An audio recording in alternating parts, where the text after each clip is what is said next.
Hi, welcome back guys. This is your friend, the fanfiction guy. Back with another fanfiction. This is the first part of What If Deku Became a Territory King? Now before starting, please give this video a like and subscribe to the channel if you want more videos like this. Now let's get into the fanfic. Are you sure you want to move schools? Hisashi Midoriya asked his son through the screen of a computer. The father loved his son very much, even if he was forced to live like a quirkless person. Yeah. I can't take it anymore, Izuku replied, clenching his hand into a fist under the table. Then I'll find a place for you to stay, Hisashi stated. Thanks, Dad, but I want to use it. Izuku glanced at the picture of him and his mother on the wall. Are you sure, son? I know you're 16 already, but are you sure you want to use it? Hisashi asked. Mom left it for me before she died. She told me to use it when I decide to finally change my life. I've decided, Izuku declared. Then tell me if you need help and don't get scammed, Hisashi said flatly. We both know you're too nice to say no, Hisashi deadpanned at Izuku. I'll make sure, Izuku the back of his head. Good luck, son, Hisashi smiled warmly at Izuku. Thanks, Dad, Izuku returned the smile. They bid their farewell and Izuku prepared to finally change his life. The day had been a roller coaster for Izuku. Bakugo had told him to jump off a roof. A slime-like villain tried to take over his body. All Might saved him, then proceeded to break his dream. He didn't even have the energy to go to the villain fight after All Might left him on that roof. Can I be hero even if my quirk is still dormant? Izuku asked hopefully. No. Izuku didn't need to hear anything more after that. Words to try to sugarcoat what the man said to him, 'cause at the end of the day, a no is a no. Izuku opened a drawer and pulled out a bank book. His mother had left one last gift before dying, and it was a terrifying amount of money. I should go check for a decent place, Izuku muttered as he went back to his computer. As he was looking up some places for sale, Izuku began to realize that he did not know what he was doing. He also needed to find a new school. I need help. Good morning, Mr. Midoriya. A woman wearing a business suit greeted Izuku. Good morning as well, Izuku bowed to the woman. I'm Mrs. URU and I'll be the one showing you the properties that fit your requests, the woman said. Thank you, Izuku bowed again. Izuku was led to a black sedan. Once they got inside, the driver began to take them to the first property as Mrs. URU began to show him pictures and explain about the properties. Izuku requested a property that was far away from other residential areas, basically isolated. Izuku also requested that the property was far from any busy areas, like markets. Izuku also wanted it to be fairly large, but was still within his price range. Only two properties came up. They were next to each other. Figures. This is the first property, Mr. Midoriya. Mrs. URU led him to a rather old-looking house that had a fence surrounding the whole land that came with it. It's bigger than I thought, Izuku admitted. It used to be stable. A lot of people used to come here to experience riding a horse. But all the horses died, which forced the owner to sell the property, Mrs. URU explained. You told me earlier that it wasn't sold for 2 years. Why? It seems to be a good place to build a hero agency, Izuku asked. The would be because of the area. It would be bothersome to go here and go back to patrol in the city, the estate agent answered. I guess it'll be harder to go here if you don't have your own vehicle, Izuku realized. Correct, would like to see the house? Mrs. URU asked. Sure, Izuku replied as he followed the estate agent inside. The house had obviously seen better days, the floorboards were falling apart, the paint was already peeling off, and other problems regarding the state of the house. It was a good thing Izuku set aside money for reservations. My apologies, house isn't in a better state, Mrs. URU spoke. It's alright, I plan on renovating anyways. You said that this place used to be a stable. Can I see the actual stable? Izuku asked. Of course, Mrs. URU cheerfully answered. Izuku saw that the stable for the horses also needed renovations if he planned on having a horse. Which was very tempting. Would you like to see the next property? Mrs. URU asked as Izuku was debating on buying a horse. Alright, Izuku replied. They didn't walk very far to see the end of the fence dividing the two properties. This property was used as a fish pond until the previous owner moved overseas, Mrs. Uru explained. Izuku saw the fish pond which lacked the fish and was covered in moss. The house in the property was also in the same state as the previous property, but was actually larger. Have you decided on which one to buy, Mr. Midoriya? The estate agent asked. I'd like to buy the first, Izuku decided. Then shall we head to the office to finalize the purchase? Mrs. Uru asked. Izuku nodded. Here you are, Mr. Midoriya, thank you for doing business with us. Mrs. Uru gave Izuku a brown envelope. Thank you as well, Izuku bowed. Once Izuku got home to his apartment, he took a picture of the files and sent it to his father. There were more than he thought. He expected to only receive a title to the land, but he was also given a certificate that was proof that the land was allowed to house large animals. He still needed to get it approved if he actually plans on having a horse though. The moment Izuku touched the title to the land, a panel appeared in front of him. Territory established.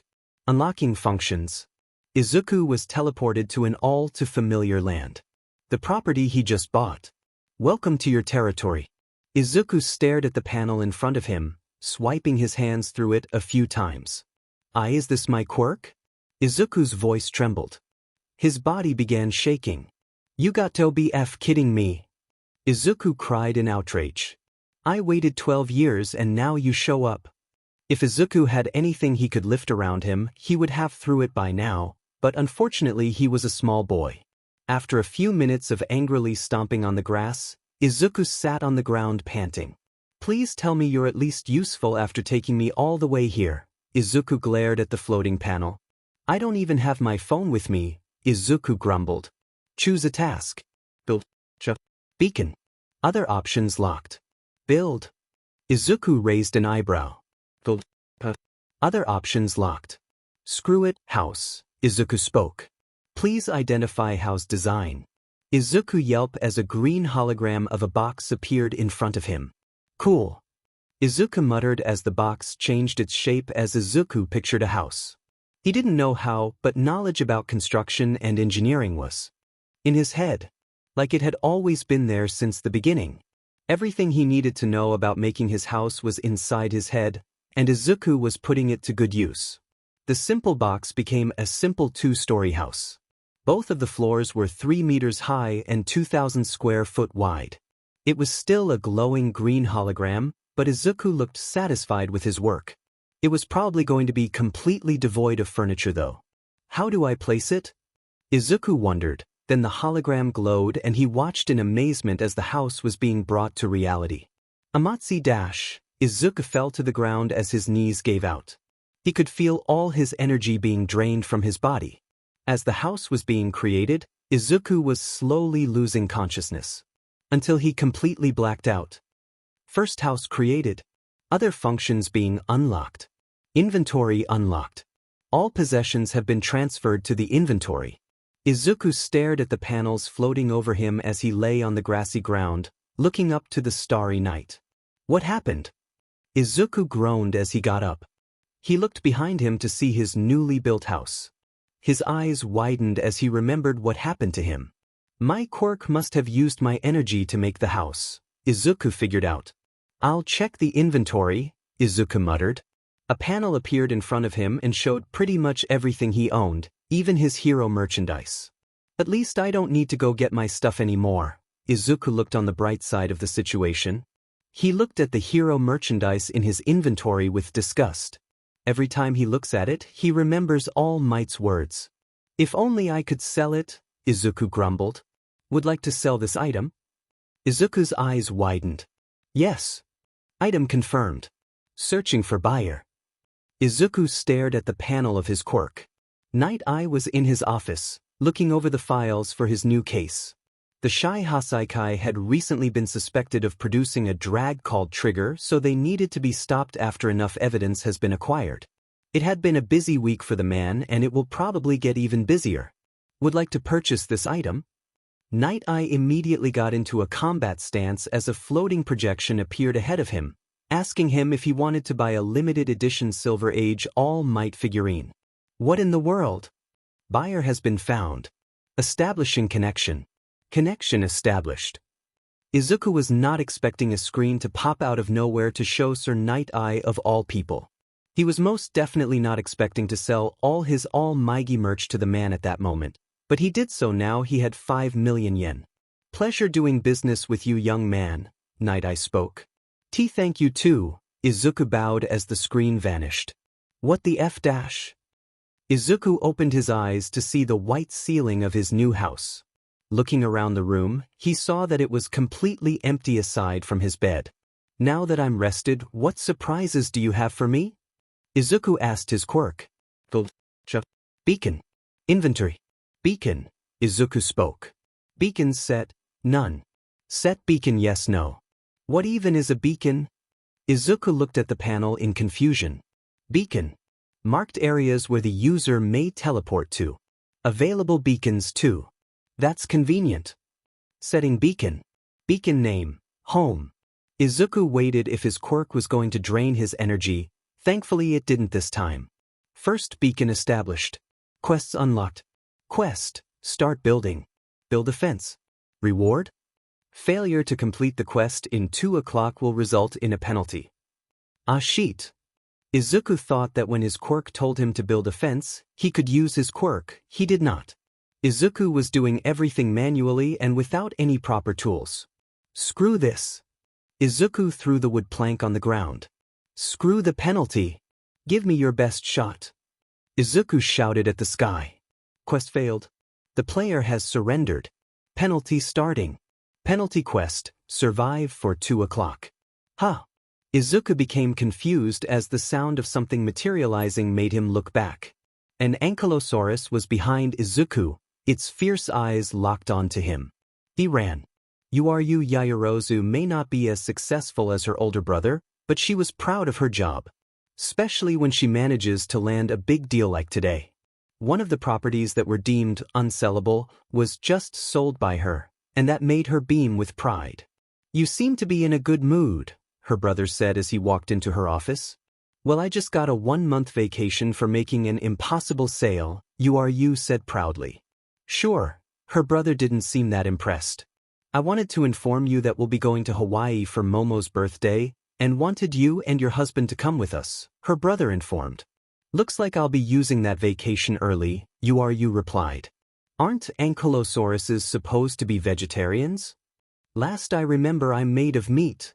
Izuku shouted as he ran for his life. Izuku tried hiding in the stable, but with a swing of its mighty hammer-like tail, the whole stable was destroyed, sending Izuku flying. Help! Izuku cried out as he resumed his run. He thankful that the dinosaur wasn't fast, but he would be more thankful if it wasn't trying to kill him. Izuku stopped in confusion when he was no longer hearing the heavy stomps of the dinosaur. He turned to look and saw that the ankylosaurus stopped and simply glared at him. Izuku looked at the timer and saw that there was still 1 hour left on the penalty. As he was no longer running for his life, Izuku finally got a good look at the dinosaur. It had a large spiky shell and definitely looked armored everywhere else too. The tail looked more like a sledge than what it's supposed to really look like, and Izuku could swear the tail looked it was made of black metal. Then the tail glowed. Sheet! Izuku immediately began running again. The ankylosaurus took a mighty step and twisted its body to swing its tail down on the ground. Then a shockwave of green energy exploded from the impact. Izuku was caught in the shockwave and was thrown over the wooden fence. What the hell? Izuku exclaimed. The dinosaur ran after him again. Izuku clutched his chest as he collapsed on the ground, hyperventilating after being chased by quirked dinosaur. He was lucky the dinosaur only used its ability once the whole time. Penalty quest completed. Reward. Lord's crowbar. Lord's hammer. Izuku stared at the panel and opened his inventory. He took out the Lord's hammer to inspect it. It looked like a normal hammer except that it had green lines all over it. The Lord's crowbar was the... At least I have tools now, Izuku muttered. Then Izuku wondered if he had status screen like in games. Status. Izuku Midoriya. Property owned. 1. Beacons. 1. Equipment. Lord's hammer. Lord's crowbar. Skills. Lord's body, passive.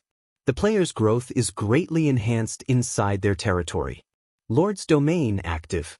All allies within the Lord's territory will be greatly boosted. Dash active.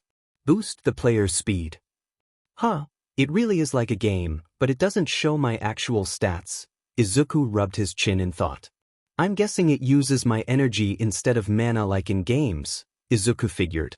Quest, build a wall. Build a wall within 2400 hours. Reward, Tremor Ankylo.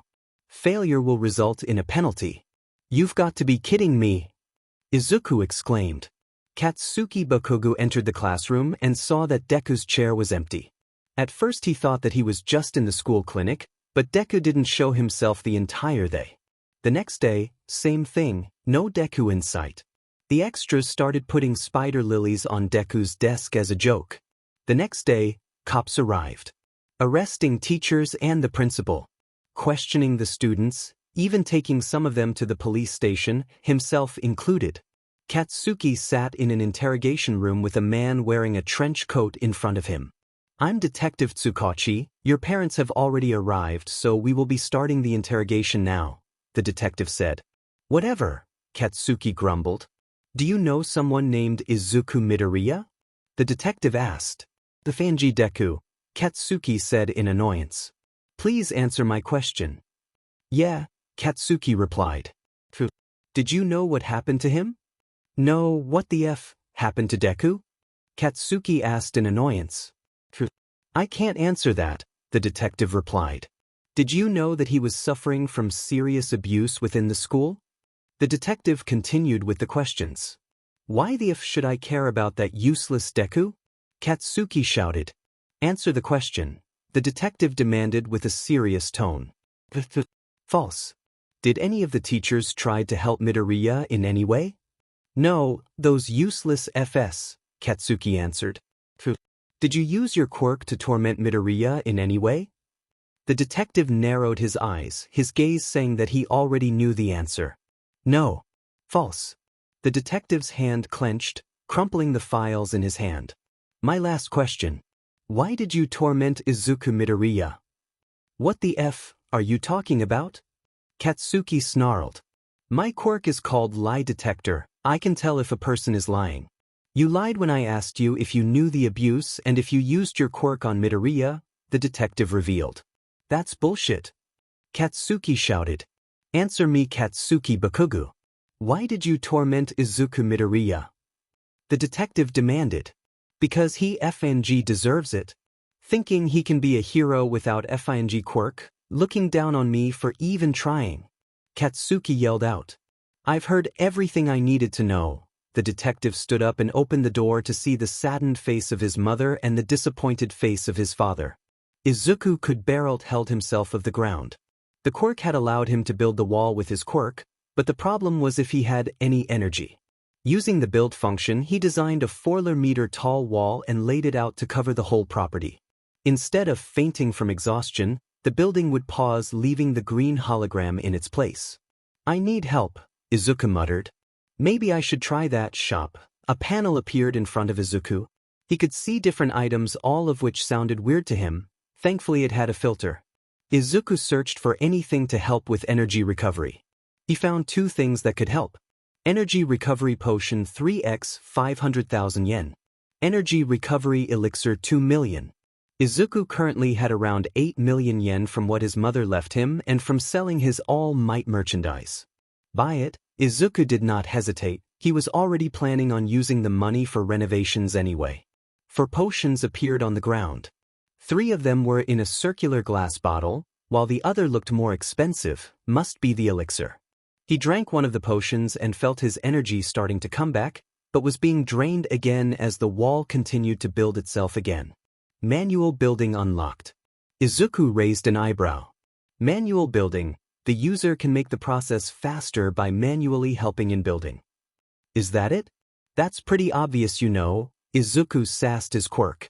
Izuku did it anyway. Adding the manual labor and consuming 3 potions, Izuku finished a little over half of the wall. Time to test this one out. Izuku held the elixir in his hands. He still had 8 hours left to finish the wall, pretty good considering he added the time it took for him to rest. Hammer Mastery Level 1 unlocked. Hammer Mastery. When wielding a hammer, strength increases by 10%. Nice of you to help, Izuku mumbled before drinking the whole elixir bottle. Tastes like grape, Izuku said before he felt his energy recovering at an amazing speed. He could see the wall immediately construct itself as his energy replenished. Izuku wasted no time, immediately joining on constructing the wall, no matter how little his help actually did. Unknown to him, the maximum amount of energy he had greatly increased because of the numerous times he had ran out and replenished himself. Yo Ryuko, where are you? Mirko, the rabbit heroine, jumped onto the balcony of her friend. What are you doing here, Rumi? Ryukyu, the dragon heroine, asked as she sat on her office chair watching the UA Sports Festival. Got bored, are you watching the sports festival? Mirko asked. Yes, you know I always do this to scout some potential sidekicks, Ryukyu replied. Female sidekicks you never take in, guys. Always saying that the world needed more female heroes, Mirko said. Whatever, did you really just come here cause you're bored? Ryukyu asked. Pretty much, Mirko sat on the couch. Suit yourself. Ryukyu turned back to watching the sports festival. Anybody caught your interest? The rabbit heroine asked. Yes, there's a girl that has an energy-based quirk, but can't use it properly, Ryuko replied. Weak, Mirko commented as she began snacking on some peanuts on Ryukyu's desk. She just needs some proper guidance, Ryukyu defended. Whatever you say, Mirko rolled her eyes. Ryukyu sighed. Quest completed. Summon function unlocked.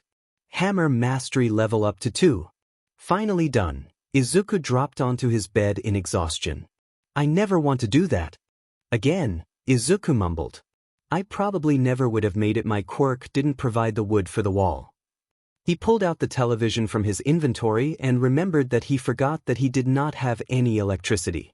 He would have probably frozen to death if it was in the colder times of the year.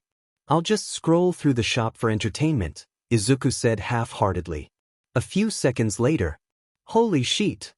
Izuku jumped out of bed as he found something amazing. Evergrow Tree Seed 10000000. Evergrow Tree. A tree capable regrowing within minutes whenever it is cut down. Maximum growth height is 4 meters. Golden Carrot Seeds 50000000. Golden Carrot. A vegetable capable of healing injuries and replenishing energy. Izuku immediately bought them. Quest, farming. Plant Evergrow Tree Seed. Plant 20 golden carrot seeds. Reward?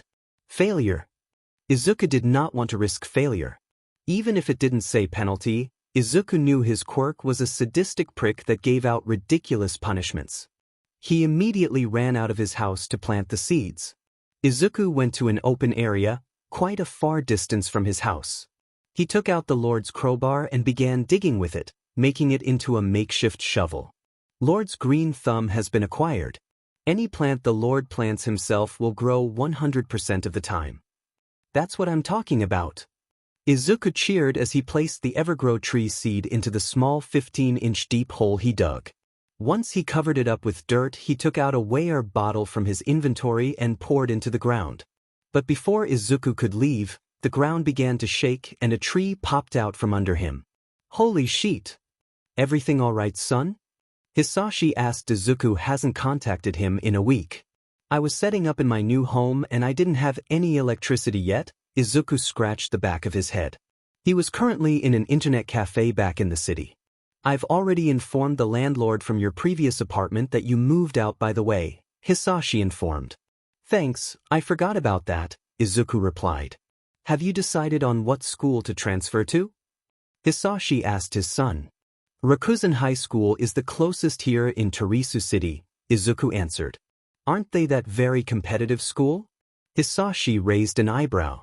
Yeah, even though they aren't a hero university and still a high school, they already train their students. Martial arts, medical knowledge, and many more that helps in being a hero, Izuku explained. You really thought this through, haven't you? Hisashi smiled at his son. Yeah, and Dad, I need to tell you something. I have a quirk. No. Mirko was using Ryukyu's computer to search some stuff at the hero market, which was basically the present-day Amazon. Rumi wasn't really much of spender or interested in shopping at all, she was just bored. How low have the mighty have fallen?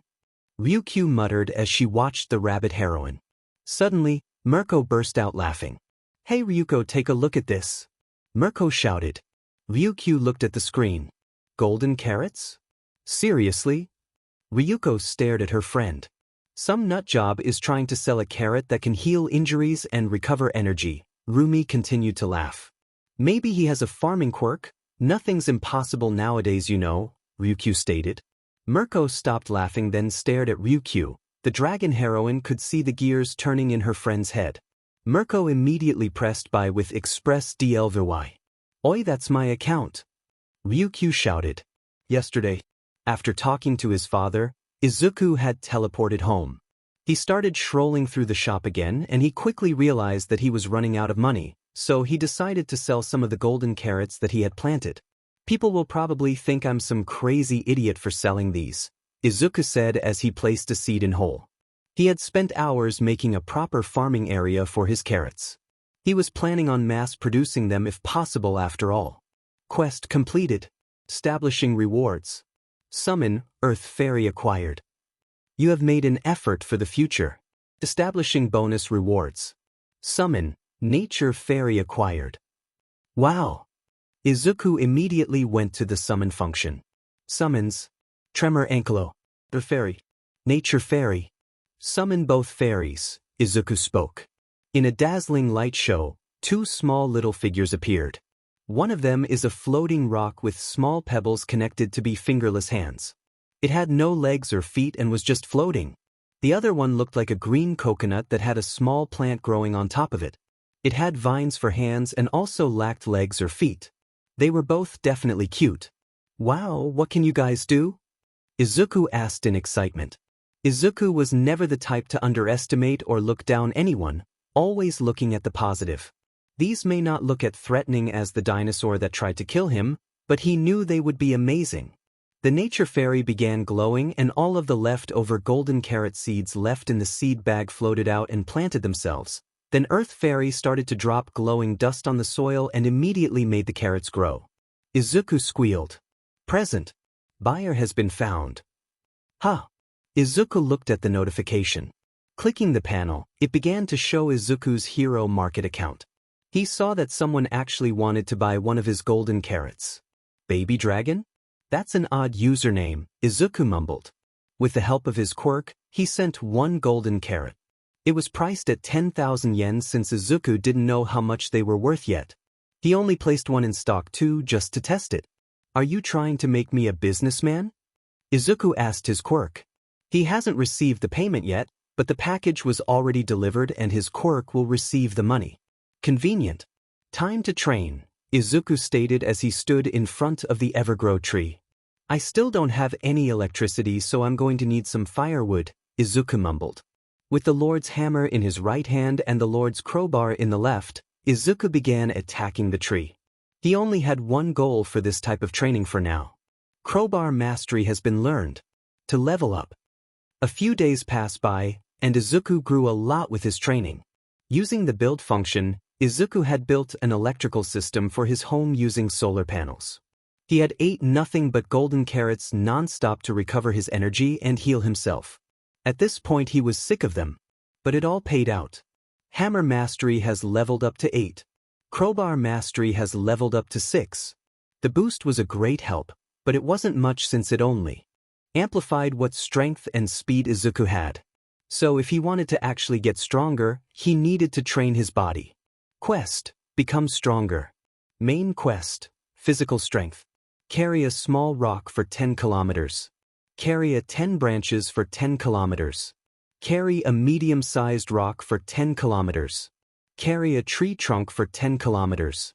Carry a boulder for 10 kilometers. Carry a log for 10 kilometers. Reward, Lord's Fortress. Subquest, combat. Swing a hammer 10,000 times. Swing a crowbar 10,000 times. Reward, Lord's Sword. Subquest, control. Catch 10 falling leaves 10,000 times. Catch a bird without harming it 10,000 times. Catch a fist with your hands 10,000 times. Reward, Lord's Heart. You've got to be kidding me. Izuku fell to his knees. Bonus quest, Hunter. Hunt 100 wild beasts in the forest. You're telling me there are beasts in that forest? Izuku pointed to the forest in the distance. Reward? Mother dash. Izuku stood in front of a mirror wearing dark blue dress shirt with black slacks. He's currently struggling to do his tie. Someday I'll find a way to erase your existence on this world, Izuku said to his messy tie. Putting on a gray coat, Izuku stepped out of his home. A taxi arrived soon after. Izuku needed a better way transport soon. Getting a taxi every day wouldn't be productive. The taxi stopped in front of the school's gate. Izuku could see 3 buildings connected by multiple bridges like a messy spider web. That must have been exhausting to build, Izuku commented. You would be correct. Izuku turned around to see a man with red hair and red eyes. He was taller than Izuku by at least half a foot. You must be the transfer student, Izuku Midoriya. Why yes, Izuku bowed. Stand tall, you're a proud student of this school now, the man said. Izuku felt the urge to obey. Like the man's voice held so much power over him. My name is Seijiro Akashi, a fellow second year, Akashi introduced himself. Nice to meet you, Izuku bowed once more. The lack of stuttering made Akashi smile. Follow me. I need more. Mirko shaked Ryukyu violently. He only had one in stock. Ryukyu shouted.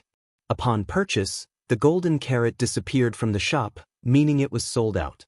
At first, that made the 2 heroines sure that it was a waste of Ryukyu's money, until an actual golden carrot popped into existence inside a floating semi-transparent green box that had QR code for the payment.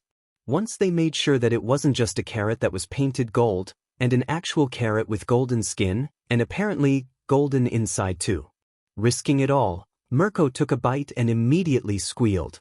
I'll find him and make him hand it all over. Mirko ran to the office's balcony then jumped away. The hell was in that carrot? Ryukyu said after she managed to compose herself. Izuku and Akashi arrived at the 6th floor. The whole intersection of the 3 buildings were turned into a whole arena with several stages around a larger stage. That will be your class, Akashi informed, pointing at a group of students sitting in the benches of the arena. Class hasn't begun yet, so get to know the other students, Akashi added. I'll do that, Izuku replied. The cafeteria is in the ground floor, you can't miss it. If you get lost, there's a help desk in every floor, Akashi said before beginning to leave.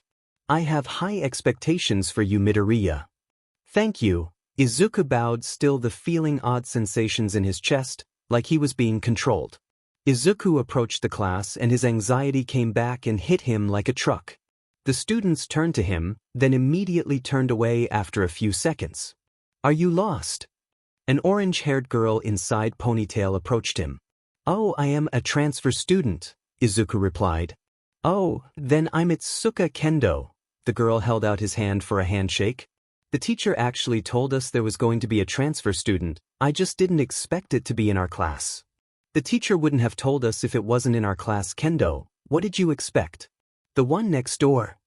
A girl with white hair spoke. Don't test me, Kashiko. Kendo glared at the girl. I'm Kashiko Sekigai, the class rep. You're Izuku Midoriya, right? Sekigai asked. Why yes, Izuku answered. Since you're registered to have a dormant quirk, I don't know which clubs to recommend. If you want, you can go check the recruitment board, Sekigai spoke. Dormant? Kendo asked. Why my quirk didn't manifest, but the test showed that I have one, Izuku explained, waiting for the insults to come his way. That's rough, buddy, but nothing some good training can fix, Kendo said with a smile and a thumbs up. Quest, hand in marriage. Ask Itsuka Kendo to marry you. Reward, wife. Penalty? I ain't doing that. Izuku mentally screamed. Quest failed. Beginning penalty. Sheet. Everything okay? Kendo asked. Penalty quest, challenge. Defeat 5 opponents. Look what we have here. A large boy with red skin walked up to them. Behind him were 5 other boys. What are you doing here, Ryusaki? Kendo glared at the guy. I heard Akashi took interest in someone new, and everyone knows what that means, Ryusaki spoke. An uncrowned king, Kendo and Sekigai muttered. Izuku raised an eyebrow, trying to not stand out. And I want to test him. Ryosaki's eyes narrowed at Midoriya. In a blink of an eye, Ryosaki was in front of Midoriya and grabbed him by the shirt, then threw him onto the arena. Ryosaki! Violence won't be tolerated. Sekigai shouted. I came prepared, nerd. Ryosaki smirked as he showed a permission slip to use the arena. You have to be kidding me. Kendo rushed onto the arena to grab Izuku, but the other 4 guys with Ryosaki grabbed her. Let me go. Don't let her in. Turf dash. Ryosaki was cut off by massive shockwave that sent him flying out of the arena. Standing in the middle of the arena was Izuku on top of an ankylosaurus. Let her go. Izuku ordered, eyes glowing with power. An uncrowned king indeed. Get him. Ryosaki ordered his 4 followers. Izuku prepared to defend, taking out the Lord's hammer from his inventory. As the attackers got closer, Izuku got ready to block. Kneel. Izuku felt his body freeze before falling to his knees. The same thing happened to everybody else nearby. Got into trouble an hour after arriving here. That has to be a new record. A tall guy with black long enough to cover one of his eyes walked up next to Akashi. It would seem so, Akashi said. What are you doing here, Akashi? Ryosaki shouted as he got up. You asked permission to use the gym for training. That did not involve Midoriya-san. Akashi simply stated. Because he hasn't taken the test to have access to the arenas yet, Akashi explained. Ryosaki kept his mouth shut. When will he take the test? Sekigai asked as Kendo just stared with wide eyes at the dinosaur. Now actually, Himuro. Akashi turned to the black-haired guy. Well then, let's move to the main arena. Midoriya-san. Himuro spoke up, before walking towards the center arena. Akashi, why is Midoriya-san going to fight an uncrowned king as a test? Sekigai asked. I believe you already know the answer to that, Akashi replied with a smile. Sekigai glared at Akashi before she began searching for the person that could actually answer. Looking around, Sekigai found who she was looking for near the center arena. Satsuki! Kashiko, what is it? A very gifted pink-haired girl turned to Sekigai, who had a still shocked Kendo following behind her. Explain that. Sekigai pointed at the arena where Himuro stood in front of a very nervous Midoriya. A match? Satsuki asked, confused. Why is a transfer student having a test against an uncrowned king? Sekigai yelled.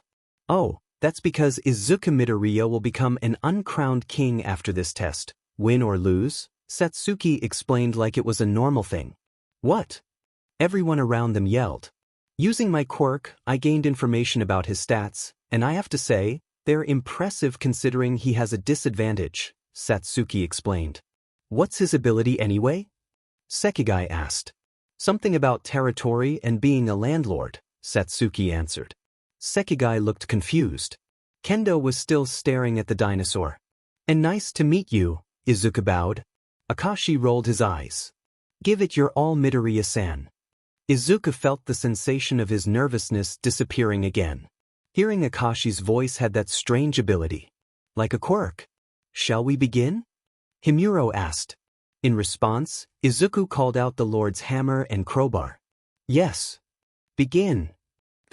In the blink of an eye, Izuku was already in front of Himuro. Swinging his hammer down, he hit nothing but air. Himuro disappeared, making Izuku's attack to hit the ground, creating a small crater from the impact. The hell? That arena is made of reinforced tungsten and iron. A student yelled. Impressive power, Midoriya-san. Himuro landed a kick to Izuku's back, then disappeared again as the ankylosaurus swung its tail at him. He keeps disappearing to dodge attacks, but he should still be in the arena, Izuku thought as he put the crowbar in his mouth to hold it, then took out another hammer from his inventory. Hammer Mastery, Passive. Level 8. When wielding a hammer, strength increases by 80%.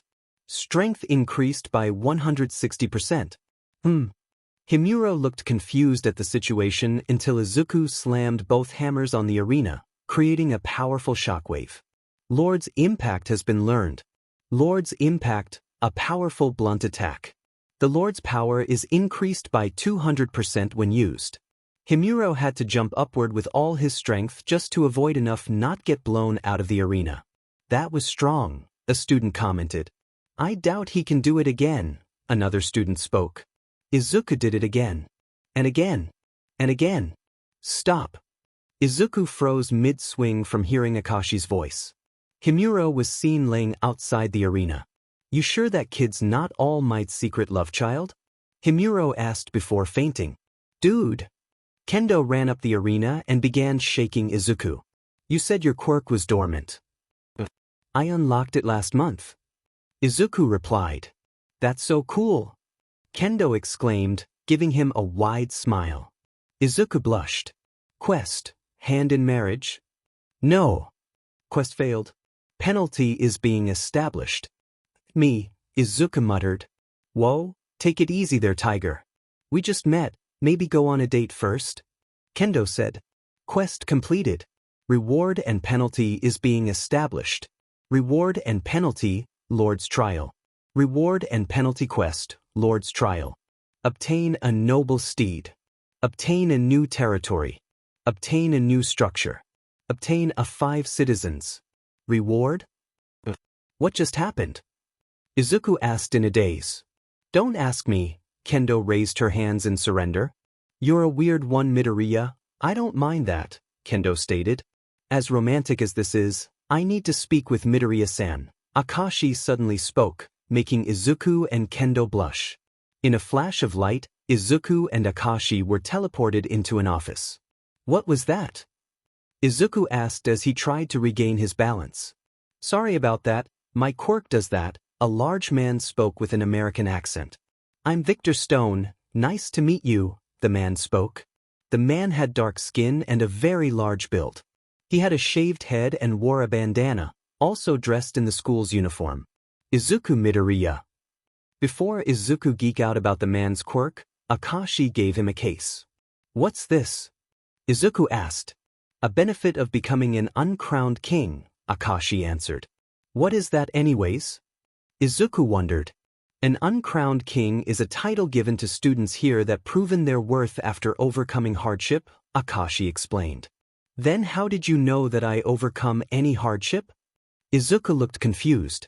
You'll find out after meeting Momoi, Victor answered. Okay. Izuku opened the box and found 2 ID cards and a key. A key? A key? Victor repeated.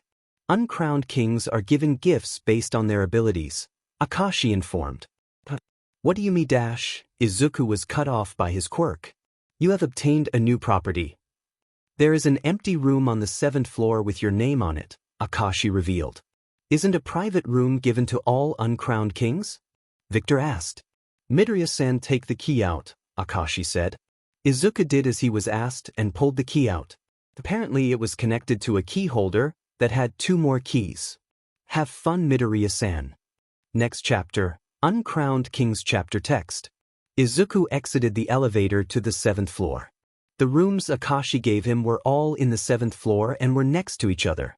704, 705, and 706 were the rooms given to him.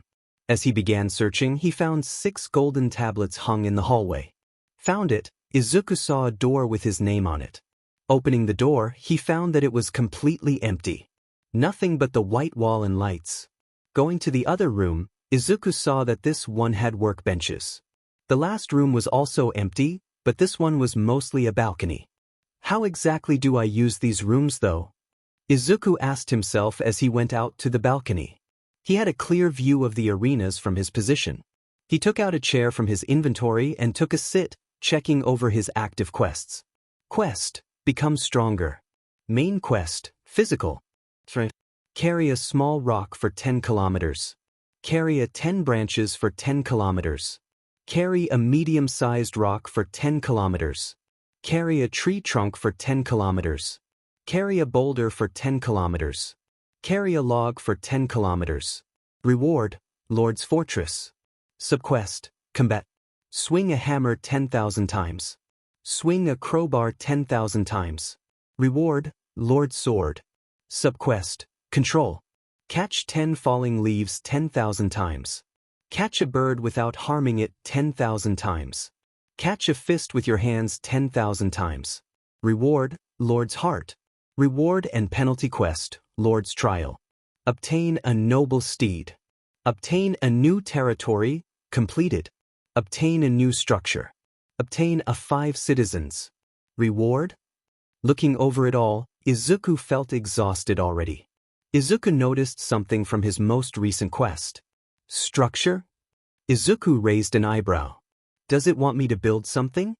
Deciding to try it out, Izuku used the build function to remodel the balcony room, adding some built-in tables and benches, along with replacing the railings with a new one. As usual, it ate out his energy. But with Izuku constantly running out of energy, he now had a larger pool of energy inside him. Building complete. Izuku looked pleased with his work. Reward and penalty quest, Lord's Trial. Obtain a noble steed. Obtain a new territory, completed. Obtain a new structure, completed. Obtain a 5 citizens. Reward? Now how am I going to get citizens? Izuku rubbed his chin in thought. Izuku decided to deal with that later since he still had class to attend. You look tired, my friend, All Might asked Tsukachi. Well, I just had to deal with some things, the detective replied. I'll say, you suddenly ordered a raid on a high school, All Might said. That's because Rakuzen is involved, Tsukachi revealed. You mean that elite school monopolizes talents? All Might raised an eyebrow. Yes, it would seem they found an uncrowned king. Tsukachi rubbed his forehead. Uncrowned king? That sounds like something a chunny would say. All Might chuckled. It's a title they give to students who have bright futures that had a hard life, Tsukachi explained. I don't see the point, my friend. All Might looked confused. Basically, they're powerful with the thirst to prove themselves. You actually know one uncrowned king yourself, Toshi, Tsukachi said. Really? Who? Endeavor. I didn't know Endeavor was from Rakuzen, All Might spoke. Not many people care what high school heroes come from, they only care about the university that trained them to be heroes, Tsukachi reasoned. I see. It's just that Rakuzen treats their prodigies like a treasure, especially if they had a history of suffering, Tsukachi explained. That sounds ominous, All Might commented. Well, the owner of the school is quirkless, so he's awfully fond of his uncrowned kings, Tsukachi said. I still do not understand the whole uncrowned kings thing. What makes them different from other talents? All Might asked as the skinny man drank some of his tea. I don't know much myself. I don't exactly like getting involved with them if possible, Tsukachi answered. They have dirt on you, don't they? Tsukachi didn't answer. Classes were pretty normal, although they spent more time with physical exercises than any other subject. At this point, Izuku was just glad he doesn't need to walk home. Using his beacon, he teleported into his house, only to find beautiful woman tied up using some vines. Izuku recognized the woman as the number 7 hero Mirko. Get this thing off me, Mirko ordered. Izuku ordered the nature fairy to release Mirko. Through it all, Izuku stared at the fairy like it was a god. Being able to capture a hero was quite the achievement after all. How can I help you, Mirko-san? I want your carrot, Mirko shouted. Izuku blushed. Not that carrot, the golden carrot. Mirko correct. Oh. Izuku blushed in embarrassment. Come on, name your price, Mirko said. Quest, thick thighs. Request Mirko to squeeze your head with her thighs. Reward. That has nothing to do about being a landlord. Izuku yelled in his head. Come on, kid, I don't have all day, Mirko grumbled. See, can you squish my H-head with your thighs? Izuku decided to risk it all. Not the first time asked that off me, still weirds me out though, Mirko said. What's in it for me though? Mirko narrowed her eyes at Izuku. I'll give you 5 of them. Izuku immediately said. Deal. Come here, you degenerate. Mirko grabbed Izuku by the head, then squeezed his between her thighs. Quest completed. Reward, Flare Stallion. You're the 3rd person I did this for, Mirko mentioned. I am. Izuku asked as he got up. Yeah, the first one was Midnight, then Ryukyu, Mirko said as she began eating the golden carrots. Now when will you get more? Mirko asked. I have more. I plant them after all, Izuku said, not at all realizing what he did. Mirko's eyes narrowed at him. How old are you? She asked ominously. S16. Izuku felt fear. Demon it, you're too young, Mirko grumbled. F for what? Izuku asked. To get married, the rabbit heroine revealed. You're going to marry for golden carrots. Izuku said in shock. I doubt I'll find someone I actually like, might as well do it for some good food, Mirko shrugged. I must be dreaming, Izuku chuckled. Yeah, I'm dreaming, no wonder I was squeezed between Mirko's amazing thighs. Izuku kept chuckling. Mirko stared at the kid in concern. Akashi looked at the newly renovated room. He works fast, Himuro commented. Tatsuya Himuro. Quirk, illusion movement. His quirks allows him to create illusions that can move while he becomes invisible.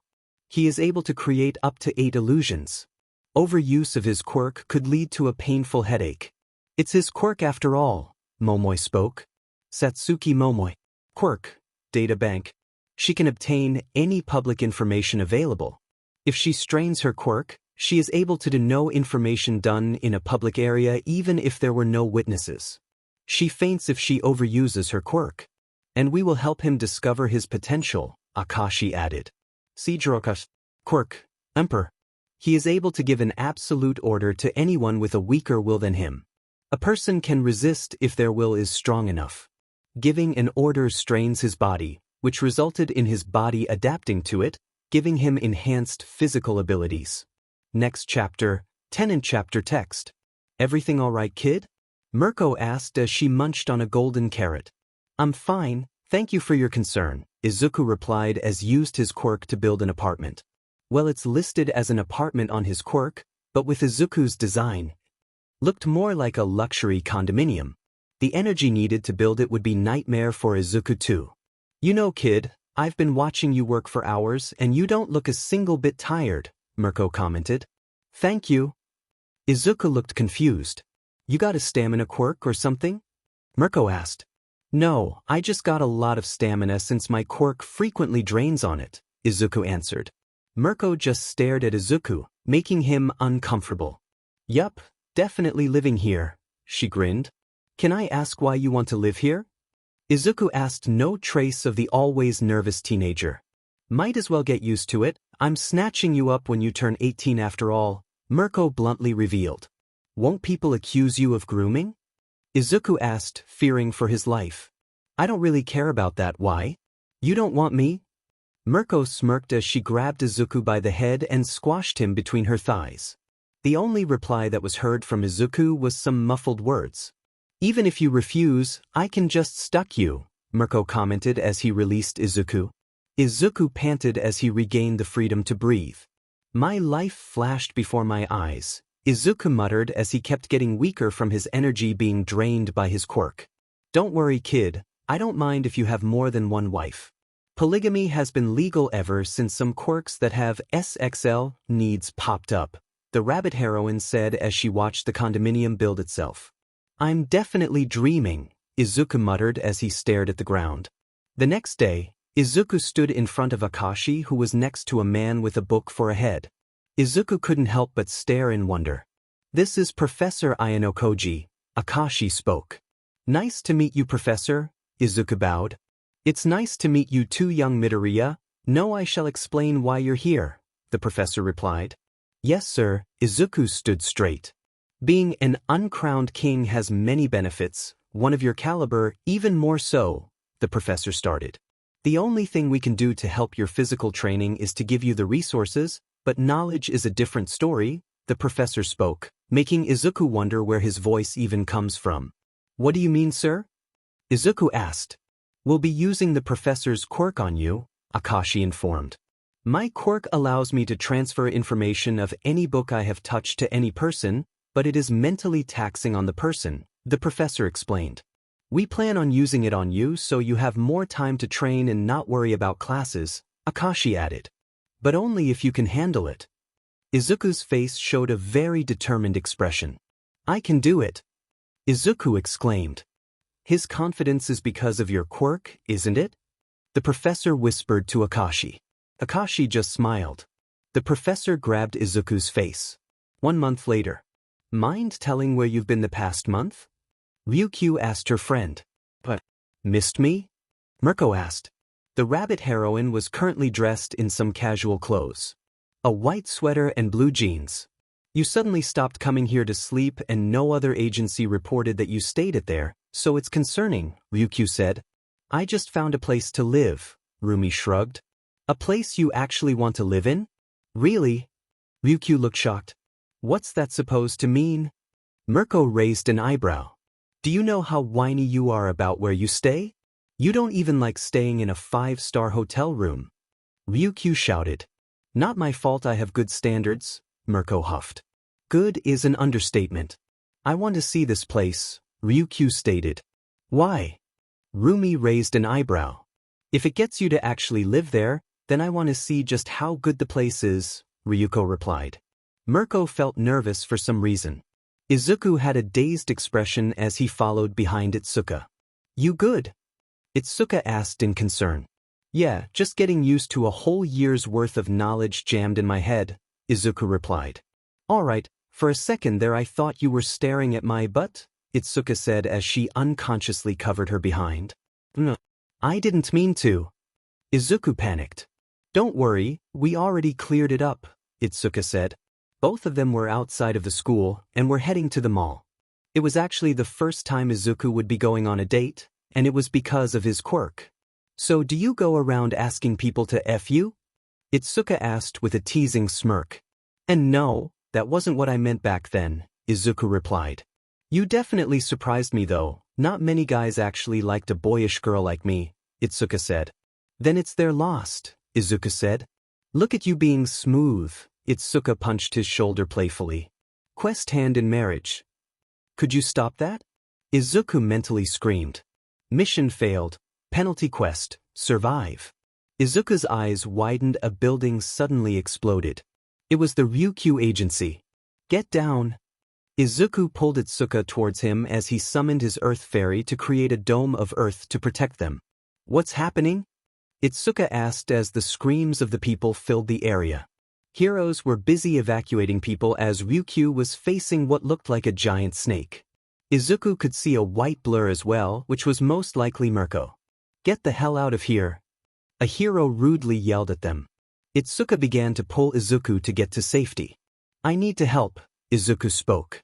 We're not licensed, we could get in trouble, Itsuka argued. Izuku clenched his teeth. Go. He ordered his earth and nature fairy to help. I hope you don't get in trouble for that, Itsuka said. We can at least help with evacuation. Itsuka pointed to a shop that had its entrance blocked by debris. Right. Izuku nodded. Where the hell did this guy come from? Mirko asked.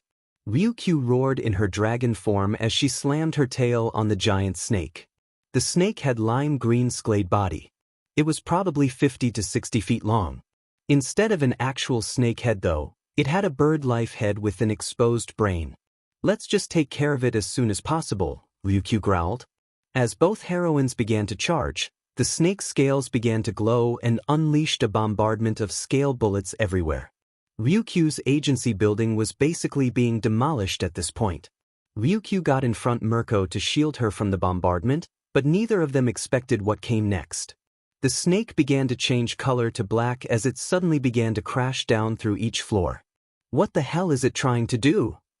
Mirko shouted as they chased after the giant snake. It's trying to bring down my whole building. Ryukyu yelled. Whenever they got close, the snake unleashed another rain of scale bullets at them, making it hard for them to stop it from crashing through the floors. The snake showed so many different quirks that everything felt like it was some sort of nightmare for the two heroines. Before it could reach the lowest floor, the debris began to move and slam into the snake. Then large vines shot out of the concrete and binded the snake. I know those too, Mirko exclaimed. Focus on the snake. Ryukyu prepared to put all her strength into one attack. With incredible force, she slammed her claw at the snake's head, leaving a wound and denting its skull. Mirko followed with a drop kick that sent the snake crashing through another floor. The fact that it was still twitching unnerved the two heroines. Is that thing even a person? Mirko asked. From what I've seen, it's some sort of experiment. That's why I didn't hesitate to use lethal force. Ryukyu glared at the snake. So it wasn't because it destroyed your agency? Mirko raised an eyebrow as she looked around. Everything is beyond repair. Ryukyu looked like she wanted to cry. Mirko didn't know what to do, so she just helped the police take the snake monster. Thank you, dearie, an old woman said as Izuku got rid of all the debris blocking the store's entrance. No problem, Izuku smiled. It looked like the fight was over, so Izuku ran towards the agency. Itsuka just looked at him with an expression that said, seriously?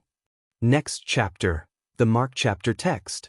Mirko is a great hero, nobody dared to tell her otherwise, or they just didn't want to tell her that to her face. But she wasn't good at comforting others. My building. Ryukyu mumbled as she sulked in a corner. Ryuko. Mirko didn't know what to say, so she did the one thing she could, she grabbed the two floating fairies. Look, they're cute. Mirko held the two fairies in front of Ryukyu. Ryukyu just stared at her. Mirko began to sweat. A few moments later, a boy with green hair ran up to Mirko. Mirko-san. The green-haired boy called out. Perfect timing, runt. Mirko grabbed the boy and placed him in front of Ryukyu. Fix her building. Ryukyu didn't bother to turn around as she didn't want to see that craziness of her friend right now. But I can't fix buildings on land I don't own, the green-haired kid replied. Ryukyu raised an eyebrow. Either the kid is full of himself or he could actually fix the building, Ryukyu thought. Then just let her live at your place, Mirko suggested.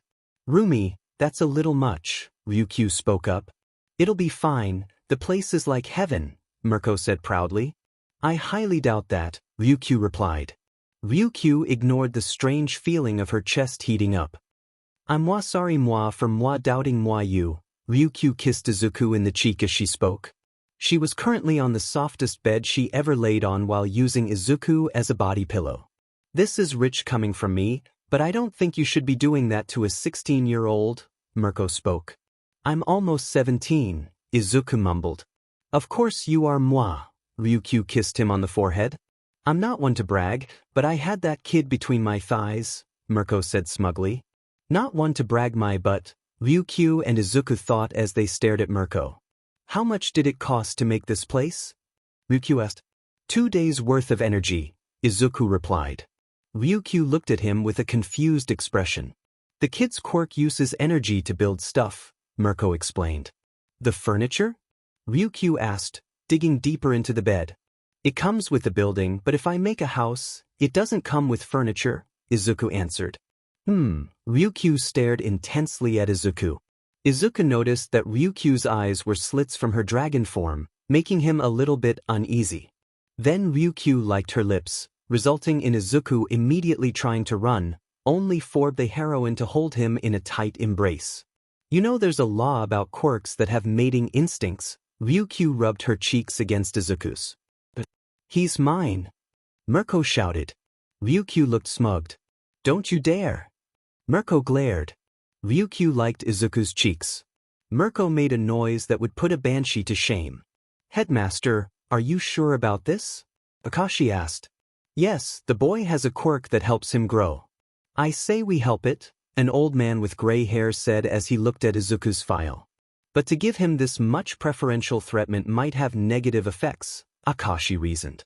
A boy who had no power knows the value of such power. I believe in the boy Akashi, the old man said as he smiled fondly at the picture of Izuku looking like he was being held at gunpoint. Then I will inform him, Akashi bowed. Thank you, Akashi. The old man watched as Akashi left the room. Show me what a true uncrowned king can do, boy. Izuku pinched himself, trying to make sure that he wasn't dreaming. Ryuko had used him as a body pillow all night, while Rumi stomped out to her room.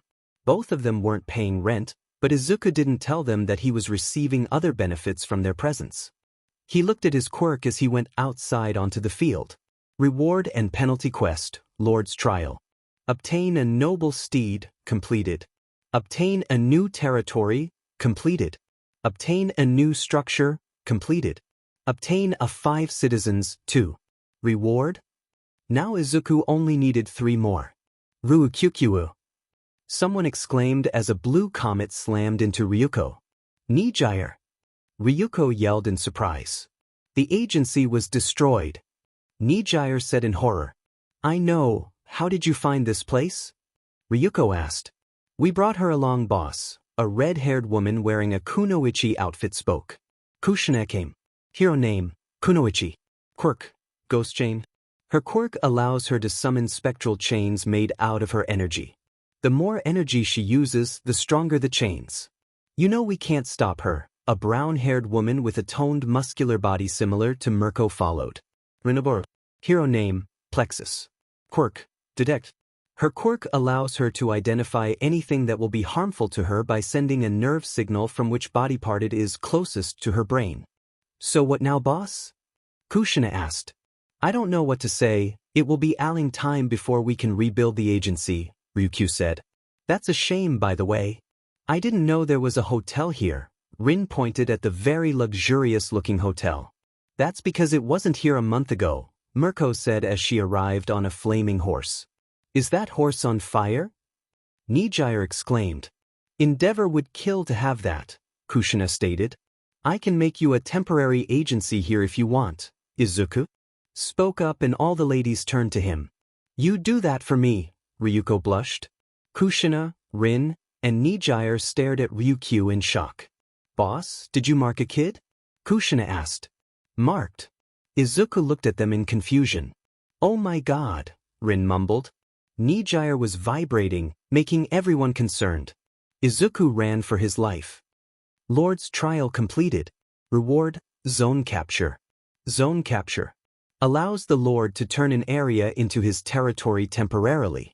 Izuku saw the panel after he finished making a temporary agency for Ryukyu. It was 4-story building with a symbol of a dragon head on each of its 4 sides at the top floor. I'll make sure to reward you after the paperwork, Ryuko inked seductively at him. What does that mean? Izuku asked nervously. People marked with animalistic quirks can get married early and have multiple wives, after the paperwork is done, Kushina explained. Izuku fainted. Next chapter, Izuku vs. Akashi chapter text. Izuku stood in front of Akashi at the center arena of Rakuzen High School. Am I here? Izuku said nervously as the while school was watching them. To be honest, we were just supposed to be fighting in a training room. But Akashi turned to the rest of the uncrowned kings. Place your bets. Victor shouted. Momoi and Tatsuya were collecting food vouchers from the students and giving them tickets.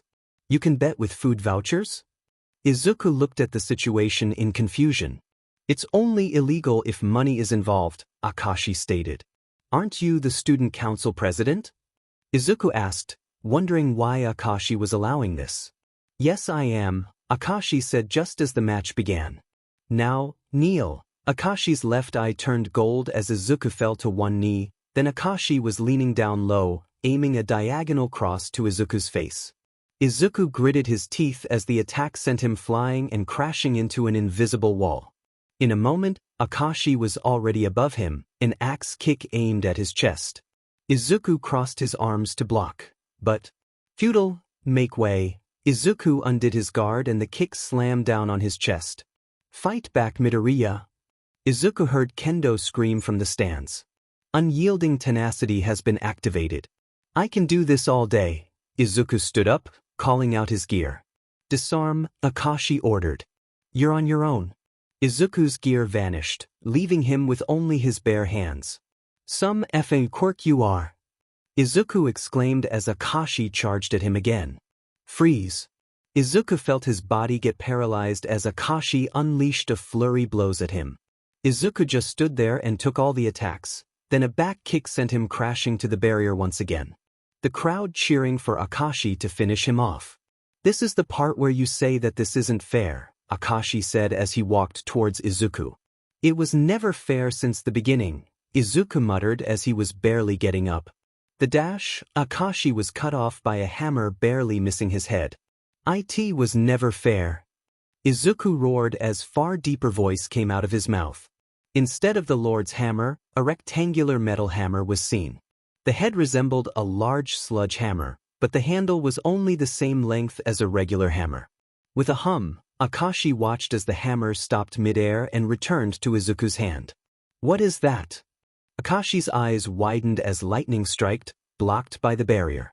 Lord's hammer has been upgraded to Mjolnir. Akashi was not prepared for the hammer's slam into his gut, sending him crashing through the barrier.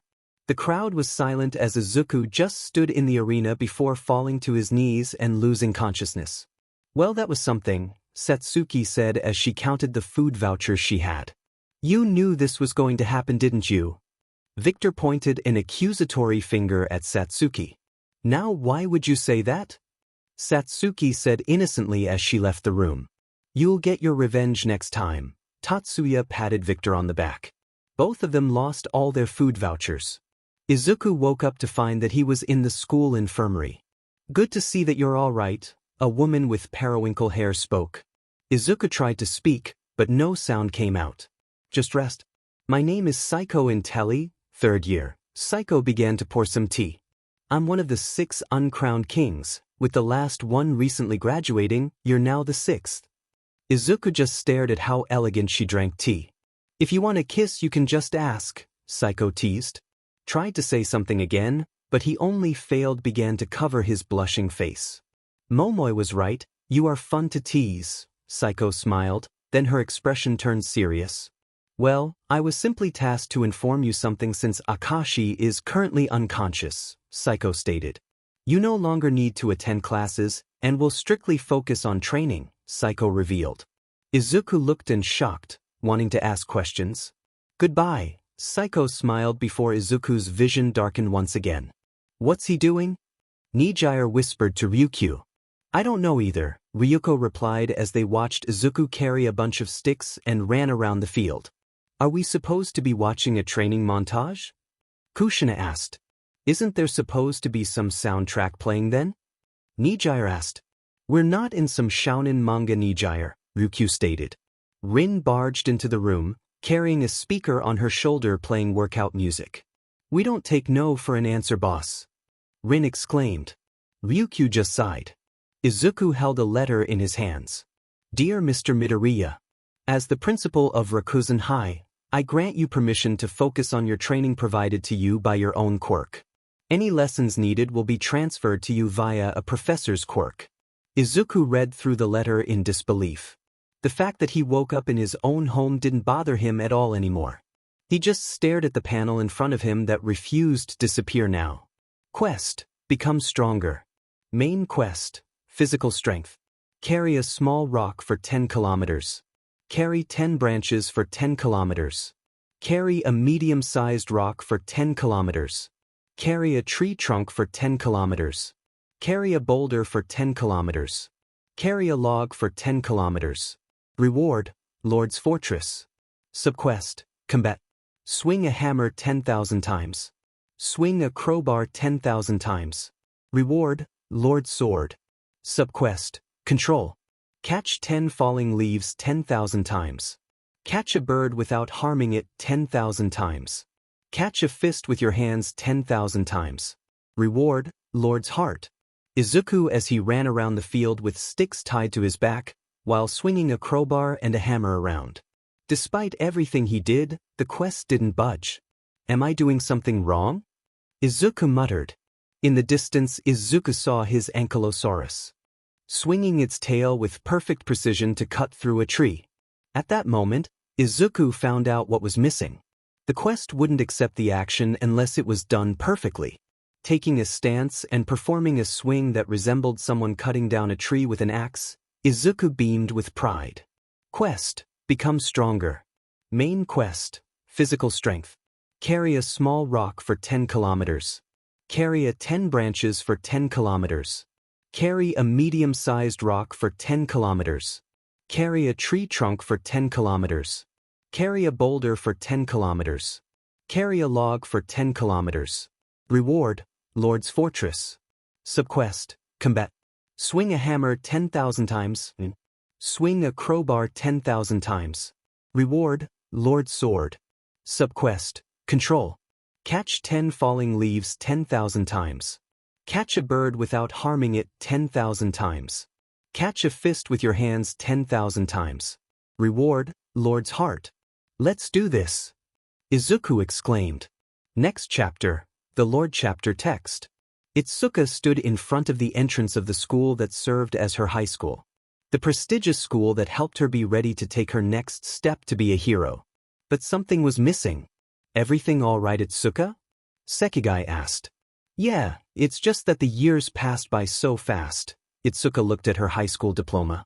Are you sulking because Midoriya literally disappeared after 1 week of school? Sekigai had a smirk on her face. No. Izuku denied. Well, he didn't even attend graduation, so I can understand how you feel, Sekigai said as she saw her parents waving at her. I need to go, keep in touch. Sekigai waved goodbye to Izuku. Izuku could only wave as she watched her friend leave. Good luck at UA Kendo. Akashi approached her. Good luck as well, Akashi-san. Izuku replied to her now former student council president. Do say hi to Izuku at UA for me. Akashi had the same smirk as Sekigai. Izuku could only blush. Why do they keep teasing me with that JRK who disappeared on me? Izuku grumbled as she walked along the side of the beach. The beach used to be a dump, but someone apparently cleaned it after buying it. A large portion of the area was completely covered by giant wall of wood, even the water. Whatever is being built in there must be massive, Izuku commented as she noticed a group of people trying to break in the wall. Izuku was about to take action when the ground began to tremble. You have entered a challenge zone. Welcome to the Noble Trials. Trial, Abyss Manta. What's going on? Izuku asked in confusion. What the hell is that? A man ran out of the hole they made in the wooden wall. Let's get out of here. A woman from the group shouted. One side of the wall collapsed and Izuku froze at the sight. A giant dark blue manta ray with black underside floated in the air as if it was in water. Moving like it was swimming, the manta ray began to chase the running group of people. They said it was going to be easy cash. One of them yelled, "Shut up and run." Another shouted. Izuku could only watch as water began to stream around the manta before it crashed onto the beach, creating a giant wave of water that siloed up the group. She began to run before she was taken by the waves as well. Luna Cannon. Mirko shot like a bullet hitting the approaching wave. The wave dispersed, revealing that group of trespassers were unconscious. You alright, kid? Mirko asked Izuku. Yeah, thank you, Izuku replied. The fight's not over yet. Ryukyu roared as crashed down on top of the manta ray. Where did that thing come from? Mirko asked. Probably someone who has noble type quirk, Ryukyu answered. Minute, those things just popped out a year ago and it's already a problem. Mirko cursed. Noble type quirks. A new type of quirk that is considered to be a mix of mutation, emitter, and enhancer that focuses on the user's growth. It is also considered to be the strongest type of quirk and remains dormant until the user is near adulthood. Call him in. Ryukyu ordered as she tried to hold down the manta. Izuku saw Mirko literally make a panel appear in front of her. A rabbit doing magic? The irony. Get over here, twerp. Mirko screamed at the panel, then a green beam of light shot down from the sky. A hammer shot out from the beam and slammed into the manta ray, then a bolt lightning shot down from the sky. Ryukyu got out of the way just in time as the lightning struck. Wasn't expecting to be called. A man with a mane of messy green hair was revealed as the beam of light vanished. He had a muscular build and was 6 feet tall. He was wearing a sleeveless shirt that hugged his muscular frame. Izuku stared at the man, a weird feeling of fondness and anger bubbling in her chest. Then she saw his face. I'll take care of Dadesh. The man couldn't finish as Izuku suddenly slapped him. Where have you been, Izuku Midoriya? Izuku shouted. Kendo. Izuku stared at Kendo with wide eyes. You just suddenly disappeared on us and Akashi wouldn't even tell us why. Kendo glared at him. They told me to train, Izuku replied until blaster of water hit him. Midoriya. Kendo shouted in worry. That was uncalled for, Izuku muttered as endured the hit and pulled out a sword from his inventory. The Lord's sword. Did you know that you're in my territory? Izuku's voice turned deeper as his eyes glowed with power. Mjolnir returned to his hand as he held his word in the other. With amazing speed, Izuku blasted forward. The manta tried to summon another tidal wave as it charged, but a giant green tortoise-like monster crashed into it. It had a mossy shell with some plant life growing on it. It was as big as Ryukyu's dragon form, maybe even bigger. It held down the manta ray as Izuku striked. Stabbing his sword on the manta, he slammed it down with Lord's impact, making a shockwave of electricity. The manta turned into fragments of light as it vanished. Just how powerful have you become? Itsuka asked. Izuku looked at his quirk. Izuku Midoriya. Property owned. 6. Beacons. What? Equipment. Lord's hammer. Lord's crowbar. Lord's sword. Skills. Lord's body. Passive. Level max. The player's growth is greatly enhanced inside their territory. Lord's domain active. Level max. All allies within the Lord's territory will be greatly boosted. Dash active. Level 9. Boost the player's speed. Lord's green thumb. Passive. Any plant the Lord plants himself will grow 100% of the time. Lord's arena active. Creates a zone that acts as the Lord's territory. Hammer mastery. Passive. Level max. When wielding a hammer, strength increases by 200%. Crowbar mastery. Passive. Level max. When wielding a crowbar, speed increases by 200%. Sword mastery. Passive. Level 5. When wielding a sword, critical hit increases by 50%. Lord's impact active. Level 7. A powerful blunt attack. The Lord's power is increased by 800% when used. Zone capture active. Level 3. Allows the Lord to turn an area into his territory temporarily. Summons. Tremor Ankylo. Skill, Earth Hammer. Earth Fairy. Skill, Soil Nourishment. Nature Fairy. Skill, Enchanted Seed. Flare Stallion. Skill, Infernal Charge. Forest Behemoth. Skill, Raging Forest. Strong enough. Next chapter text. Something wrong, show? Present Mike asked the hobo, glaring at the files on his desk. Just found a problem child in the applications, Eraserhead grumbled as he showed Present Mike the file. Izuku Midoriya, what's the problem with him? Present Mike raised an eyebrow as he read the file. He has a noble type quirk, Eraserhead answered. Neat, those are pretty strong quirks, the voice hero said. But it comes with an attitude, Aizawa informed. You think the kid will be arrogant? Mike asked as he handed the file back. No, people with noble type quirks tend to have a grudge with people who have powerful and flashy quirks, Eraser explained. Oh, and since most students who get the hero course have strong and flashy quirks. Mike realized. I can already feel the headache, Aizawa grumbled before he drank his coffee. Mike could just stare at him. After the fiasco at the beach, Izuku had used his beacon to teleport back to his home with Itsuka. Leaving it open for Ryukyu and Mirko, Izuku went home. You owe me an explanation. Itsuka slammed her hands down on the very expensive-looking table in front of her. I got busy? Izuku raised his hands in surrender. That's all you have to say? Itsuka yelled at Izuku. Sorry. Izuku began sweating, as Itsuka kept questioning him. Itsuka just sighed as she took a seat at the suspiciously very comfy couch. You could have at least texted. I didn't have your number. Izuku looked away. Good point, Itsuka realized, so she decided to change the topic. What about the UA entrance exam? She asked. I'm ready for it. Izuku declared proudly. You better be ready when I score higher than you. Itsuka grinned at him. You'll be in for a surprise. Izuku grinned back. As the two teenagers began bantering on who would get more points, Ryukyu was watching them from the open door heading to the kitchen. Wife 2 candidate, Ryukyu muttered as she wrote it down on a notepad. This better be good. Seijiro, a young man with blonde hair and blue eyes, wearing a brown dress shirt and black slacks, walked beside Akashi in the halls of UA.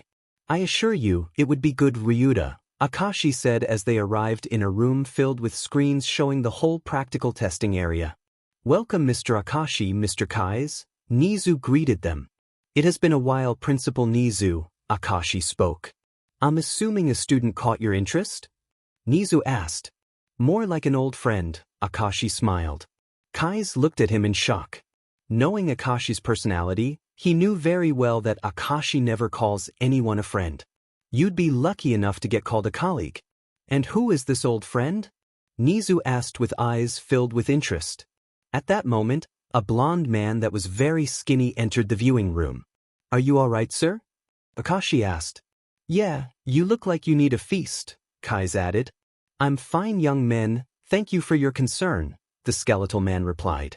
And who are these youthful boys? Midnight spoke up. Seijiro Akashi. Akashi bowed. Updated profile. Seijiro's quirk, Emperor's Will. Type, noble. Able to make anyone follow his commands as long as his will is stronger than the target's. With the quirk's growth, several mutations have been developed as well, giving the user an eye mutation that gave enhanced vision and short-term foresight.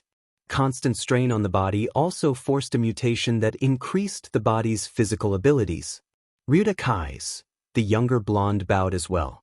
Ryuta Kai's quirk, Conqueror's Records. Type, noble. Allows the user to copy the skills and abilities they see as long as they are physically powerful enough to use them.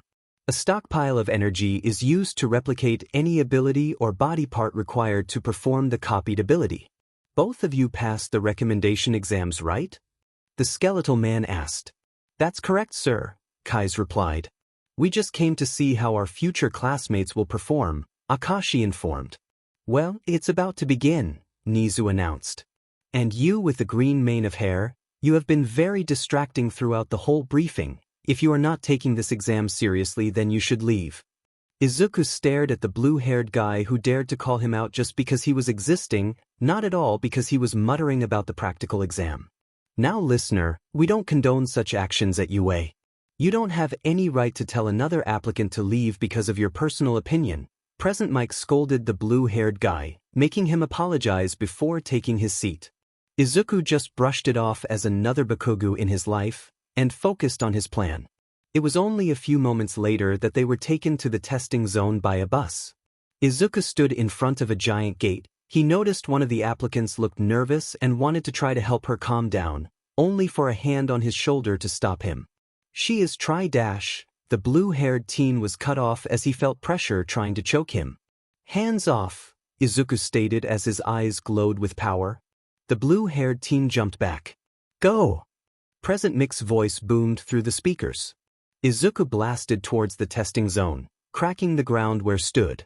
Drawing the Lord's sword and Mjolnir from his inventory, Izuku dashed towards a three-pointer with a diagonal slash, cleaving the machine in half. Time to get started. Next chapter, Panzer chapter text. Nizu watched exam with interest. The applicants this year seemed promising to him. Children with outstanding control over their quirks, amazing combat instincts, and incredible ability to adapt. But all that failed in comparison to what's really important, the drive to save. I expected more, Kai's commented. We can't expect them to be perfect, Akashi spoke up. Is there a problem? Aizawa spoke from the dark corner he was hiding in. Kai's pointed to the scoreboard. What's the problem? All Might in his skinny form asked. Golden energy poured out of Kai's fingertip and an arrow made of energy pointed at the rescue point section of the scoreboard. The majority of the top scorers barely have any rescue points, Kai stated. That's concerning, Akashi added, but he was clearly giving most of his attention elsewhere. If I remember correctly, aren't your robots green? Akashi pointed at a screen with red robots. Oh dear, Nizu said as every hero in the room moved into action. Stop the Exa-dash, Eraserhead said to his earpiece but was replied with nothing but static. Sheet. Disgusting. A man wearing a black cloak stood on top of the roof of a building. Let's see how well you hero hopefuls handle this. The man's arm began to glow, multiple screen panels appearing around him. Down on the street, multiple red drones were summoned. Taking the form of the UA bots, the drones began to move. Finally, FA found more. A teen with ash-blonde hair charged at the drones, propelling himself with explosions. Die! The teen shouted as he unleashed an explosion that engulfed the black one-pointer.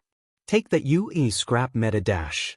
The teen was interrupted by a metal hand coming out of the smoke and grabbing him by the head. Eliminate! the drone said before throwing the teen through a wall. Ha! That's what you effing get. The cloaked man cackled as he watched everything from one of the screens. Now let's have some more fun.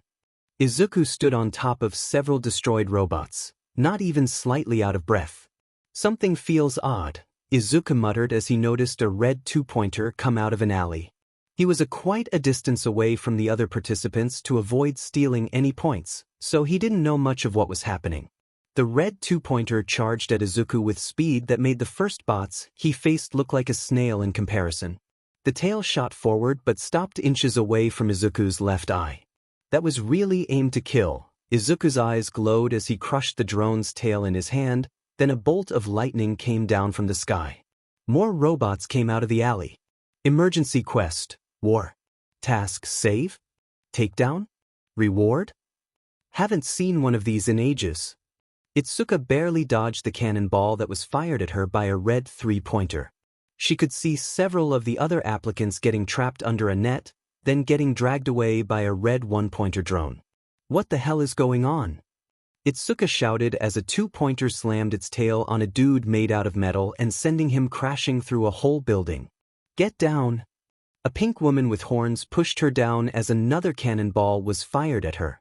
The cannonball exploded into a net that captured the pink woman.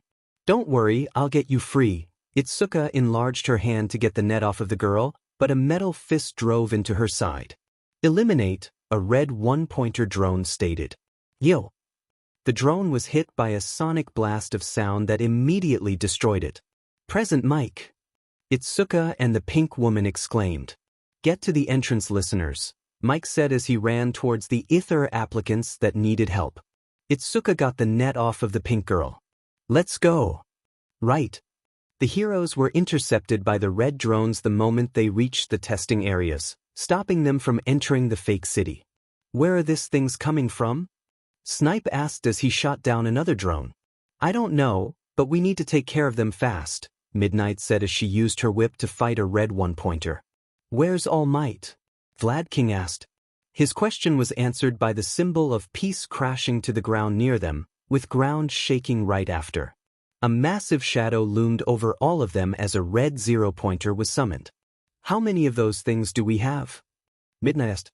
6, Ectoplasm answered. You think their numbers are the same as how many of our test bots are? Aizawa asked. I sure hope not, Midnight spoke up. But there's a possibility, Ectoplasm said. Well f-. Next chapter, Titans chapter text. Izuku sliced a red robot in half, then his hammer returned to his hand after bashing through another robot. What's with the color change? He muttered as he looked at his surroundings. Eliminate. A robot fired a blast of energy towards him. Izuku simply blocked it with his sword, then dashed towards the robot and cleaved it in half. Open a beacon. A beam of light shot down to the ground and a horse with flaming hooves and tail ran out, then 2 winged women flew out. One of them wore a green dress that had a floral pattern, while the other wore a brown dress that had symbols resembling crystals on it. You called my lord? Sylph, the nature fairy bowed. What's the task, my lord? Terra the earth fairy bowed. Save the applicants and destroy all the robots in sight, Izuku instructed as he got on Flare's stallion. As you command, my lord. Both fairies took to the sky. Izuku rode through Mach City, cutting down all the robots that stood in his way. Heading towards the center of the city where the walls dividing the test area met, Izuku noticed the amount of robots he encountered began to increase. I guess I'm heading in the right direction, Izuku smirked. I knew one would show up, a voice echoed through the city. Izuku looked up to see a man wearing a cloak standing above a tower that wasn't there earlier. I'm guessing you're the nuisance? Nuisance? The man's voice became irate. You're the nuisance here, the man shouted as several pods suddenly dropped from the sky and began transforming into mechs. You have a lot of toys, Izuku smirked. I'm not done, the man said as the ground began shaking as 6 building-size robots burst out of the ground. Let's see how long these guys last. What are these things? Kirishima yelled as robots were charging at the applicants despite everyone being told to evacuate. One of the robots got crushed by a white blur. Get out of here, kid, Mirko yelled. How come wherever he goes, trouble follows? Ryukyu sighed. You'd him anyways, Mirko said as she charged towards another robot. He's 18. Perfectly legal. Ryukyu yelled back as she transformed. There's too many. Midnight yelled as they hid behind a pillar, while a hallway filled with robots kept firing at them. Give me cover. Snipe yelled. Cementos created a wall of cement to create some cover for Snipe to shoot from, but it was immediately destroyed by a storm of bullets. I hate the fact that I feel useless, Midnight grumbled. We need to find a way out of here, Eraserhead stated. Easier said than done when Snipe is the only one that can actually fight back, Ectoplasm said. Even the cement I used to immobilize them is easily destroyed. Cementos informed. Whoever did this was prepared. Eraserhead looked around to find anything they could use to get out. No sheet Sherlock. Midnight responded as a bullet shot the side of the pillar she was hiding behind. The wall in front of them suddenly exploded, then a dinosaur charged in. The bullets did nothing to it as it barreled through the robots. Everyone else saw that, right? Midnight stared blankly at the destroyed robots left by the dinosaur. Izuku Midoriya. Property owned? Beacons? Equipment. Lord's hammer. Lord's crowbar. Lord's sword. Skills. Lord's body, passive. Level max. The player's growth is greatly enhanced inside their territory. Lord's domain active. Level max. All allies within the Lord's territory will be greatly boosted. Dash active. Level 9. Boost the player's speed. Lord's green thumb, passive. Any plant the Lord plants himself will grow 100% of the time. Lord's arena active.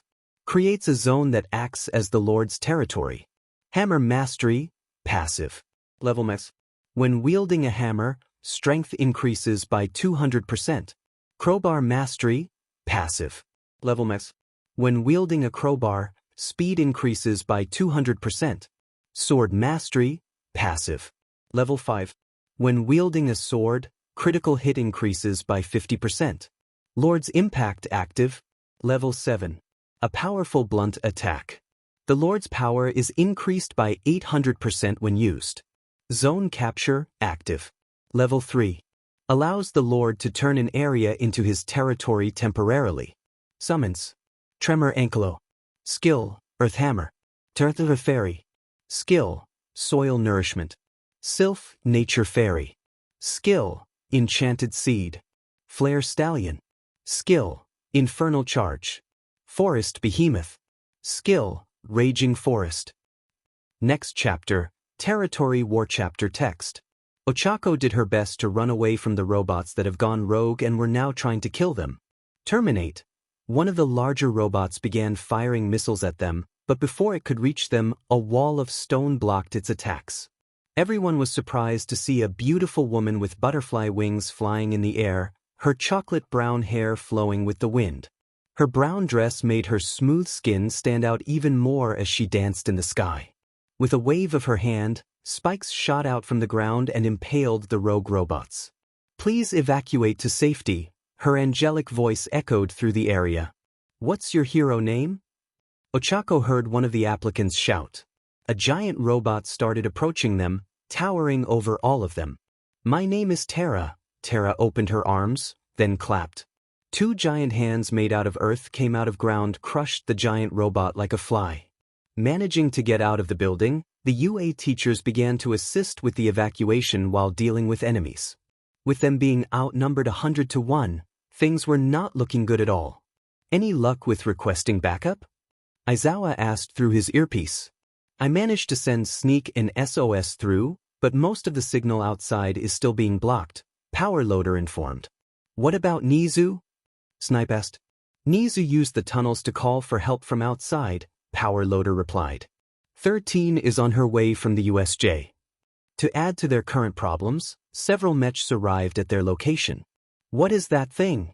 Midnight asked as she destroyed one of the one-pointer robots.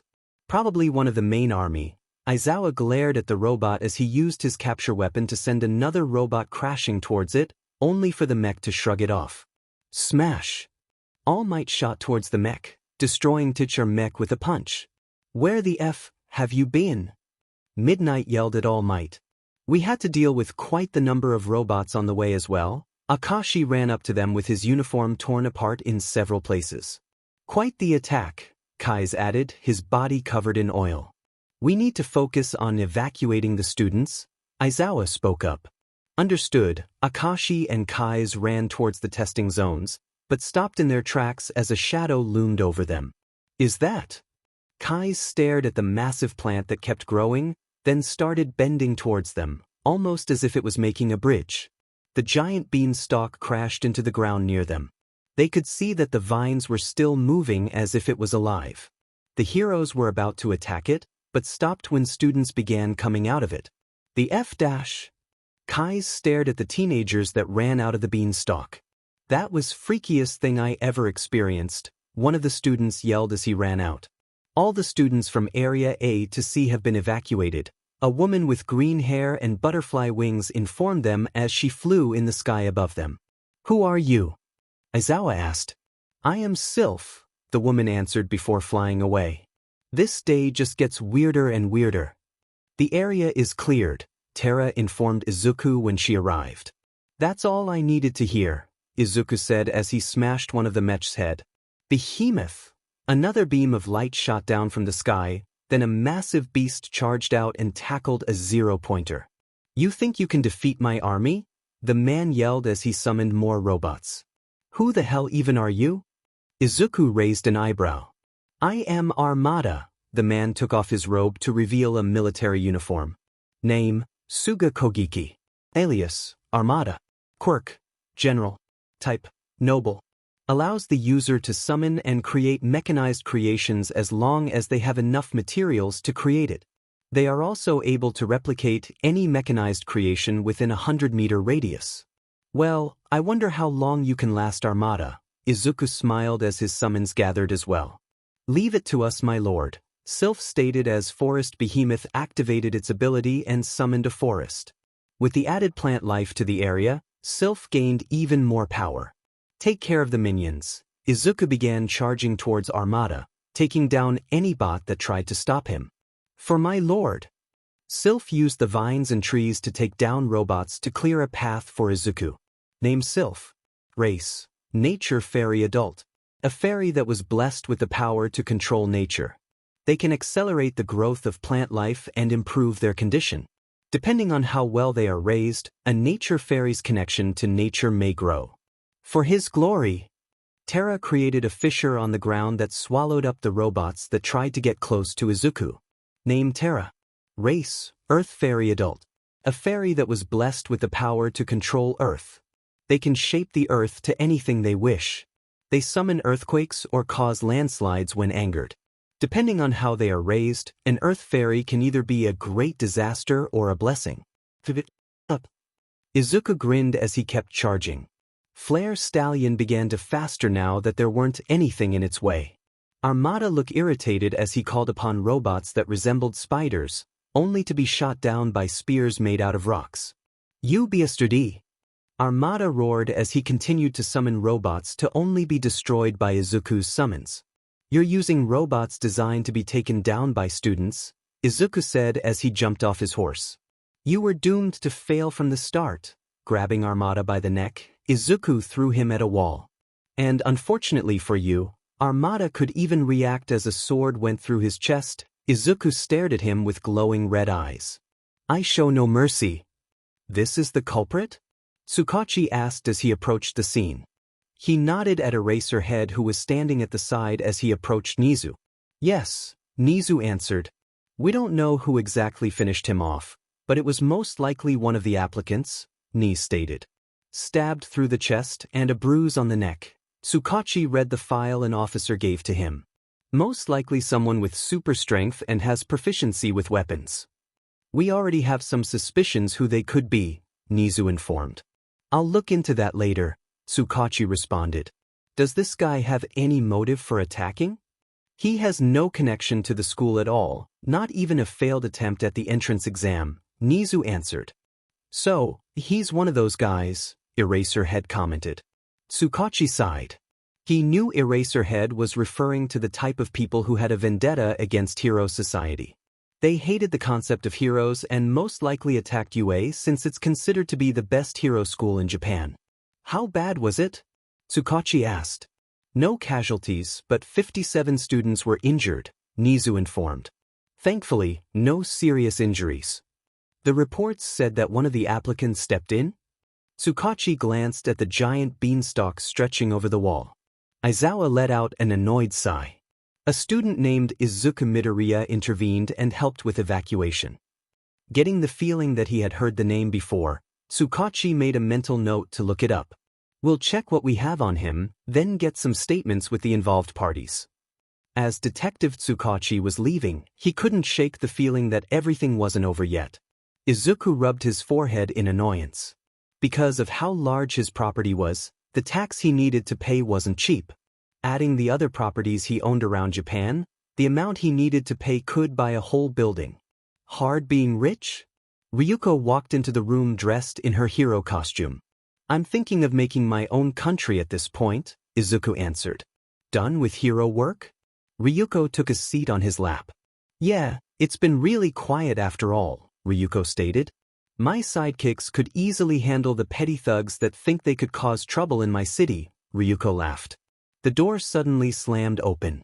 I knew you two were getting cozy without me. Mirko yelled and jumped at them. What are we doing here, Dad? Fuyumi asked as she and her father stopped in front of a massive iron wall. We're here to meet your potential husband, Endeavor stated as he got out of the car. Fuyumi clenched her hands but didn't say anything. She knew very well that going against her father would result in nothing but making her life harder, so she just went along, hoping that things would be better. As they approached the gate, a powerful roar shook the whole area. The roar had come from inside the walls, and that had made Fuyumi a bit more hesitant to continue inside. A small gate at the corner of the 5-meter-tall gate opened and a woman with short light blue hair came out. Do either of you have an appointment? She asked as a clipboard appeared in her hands.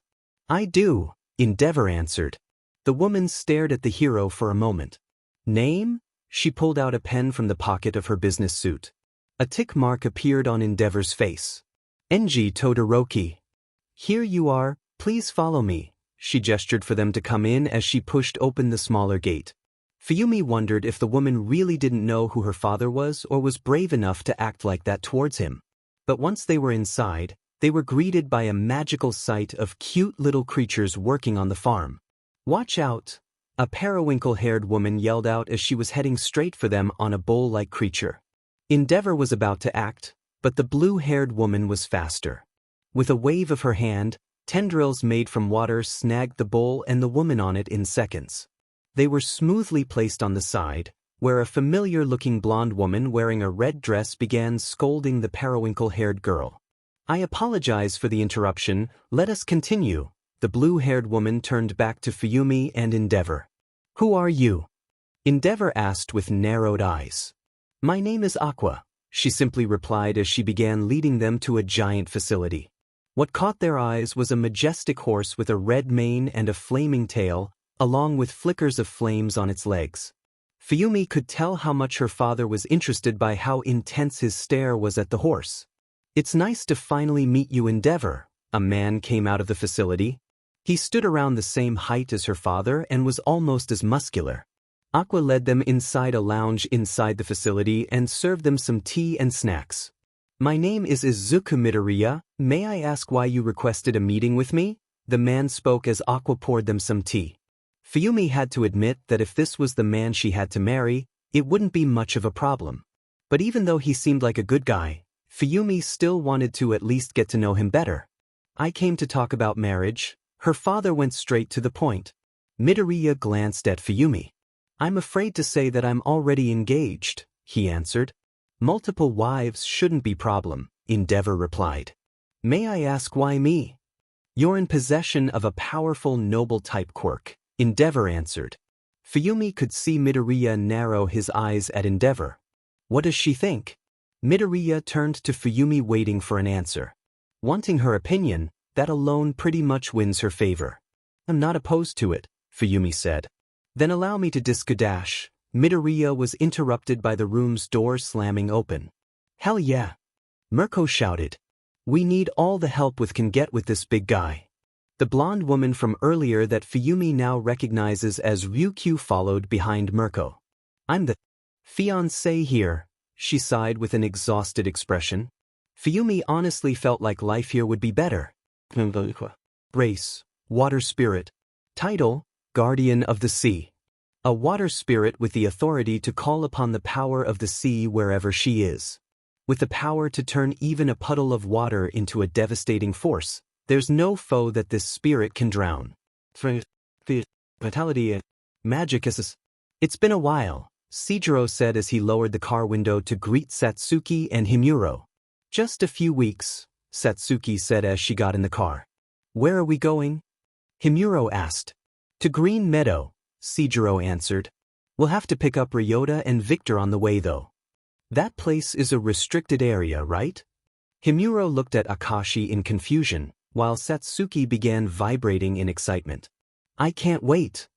Satsuki exclaimed. What the hell's going on? Himuro scratched his head. Is that a waterfall? Fuyumi pointed at a waterfall in the distance. Yes, Izuku answered.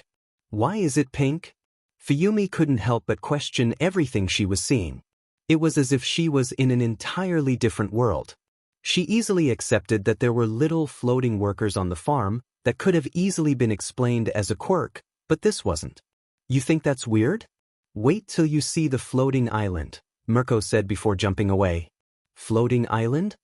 Fuyumi turned to Izuku with wide eyes. You'll get used to it, he assured her. By the way, do you have any preference on what house you want? Izuku asked as he opened the building function of his quirk.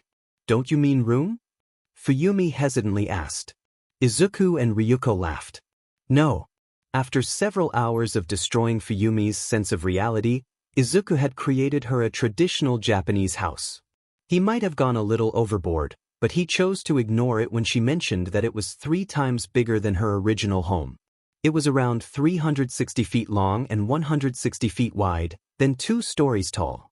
The middle part was an open area with a koi pond and garden, which Izuku did not mention to Fuyumi that the koi had the ability to shoot bubble bullets. How that worked was a mystery to him as well. He just wanted koi fishes in the pond. If you need anything else, just tell me, Izuku said before leaving to go back to the guest lounge. Akashi and the others should be arriving in a few hours, and he at least wanted to prepare a few things for them. Izuku! Satsuki latched onto him the moment they saw him. Izuku had greeted them at the gate, happy to see everyone again. So, you're the berserker, Ryota stepped forward.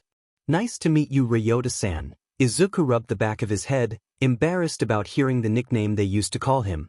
Likewise, Ryota shook Izuku's hand. Let's head inside.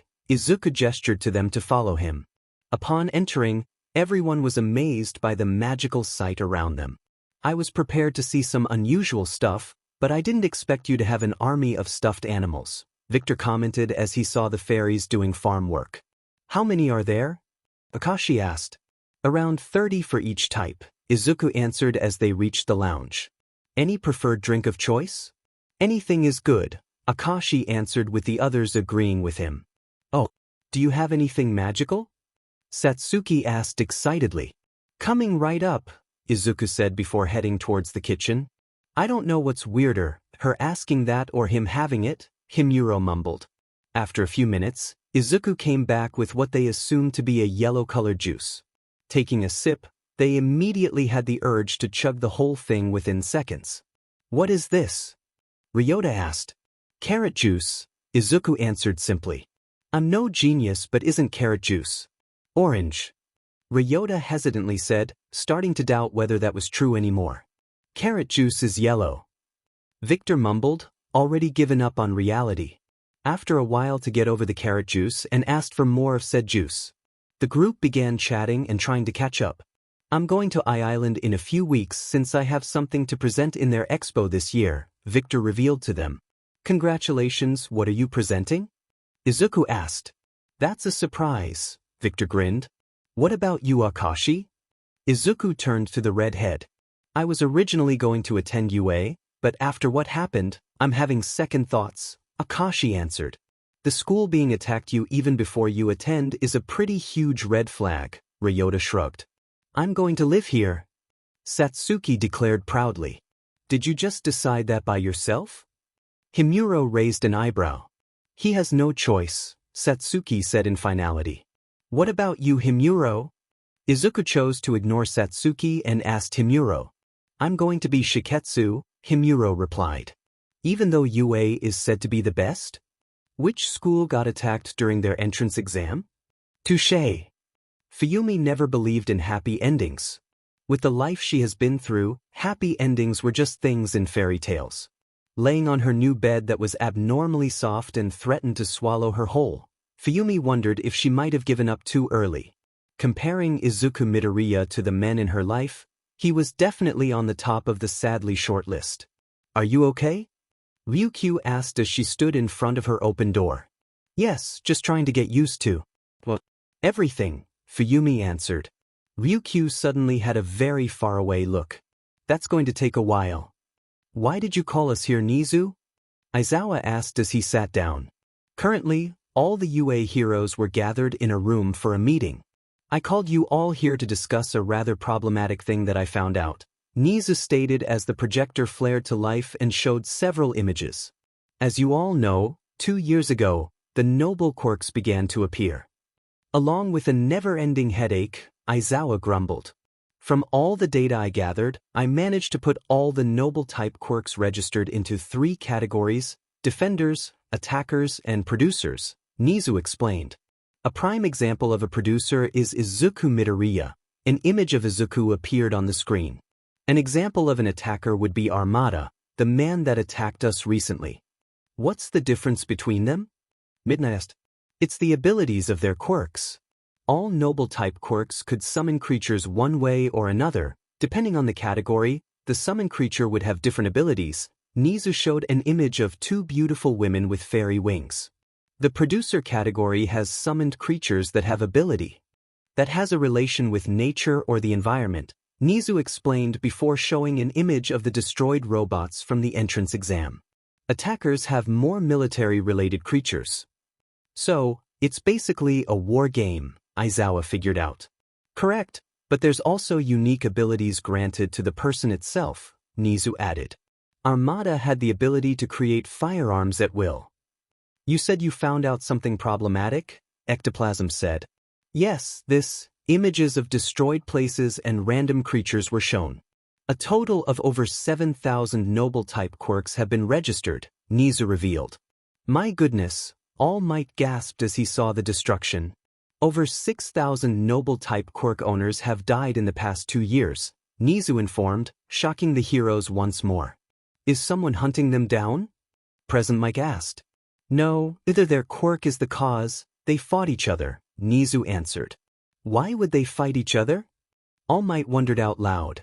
The main reason is still unknown, but I believe it has something to do with the drawback of their quirk. Another headache coming, Aizawa grumbled. Is this the place? Tsukachi stared at the giant wall that surrounded the area. If he had to make a comparison, this place would be able to compete with UA.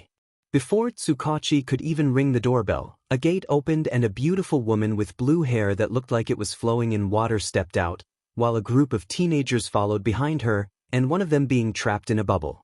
If you wish to return, do not hesitate to inform us so we may give you a warm welcome, she stated.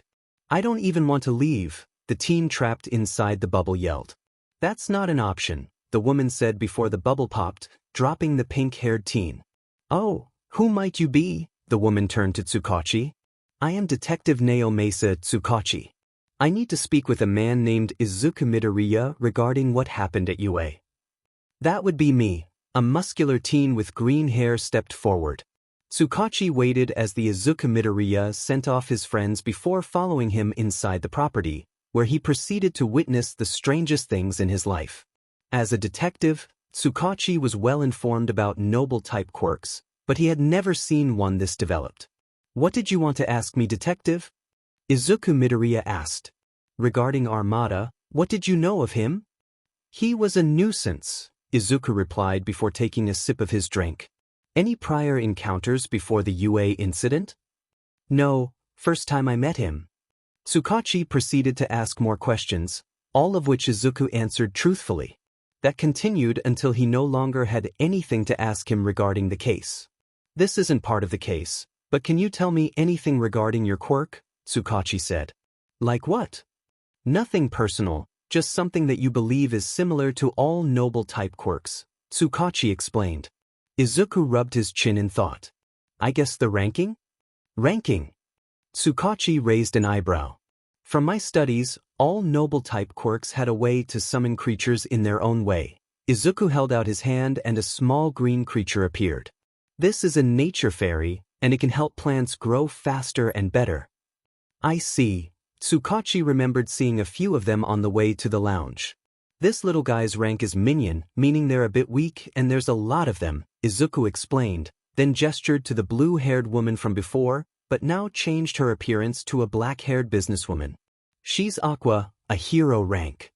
I am a water spirit, with the title, Guardian of the Sea. Aqua began to glow. Her hair turned blue once again and her clothes turned into a light blue dress that looked like they were made of scales. In her hands was a trident that shined under the light. She's unique. What other ranks are there?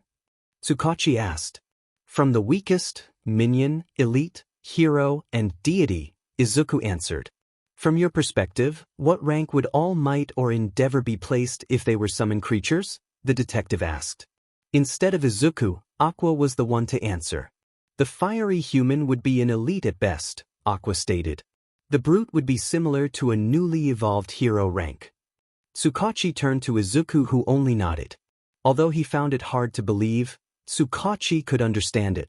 Endeavor would look weak in the eyes of a water-based creature, and punching water would hardly work as well.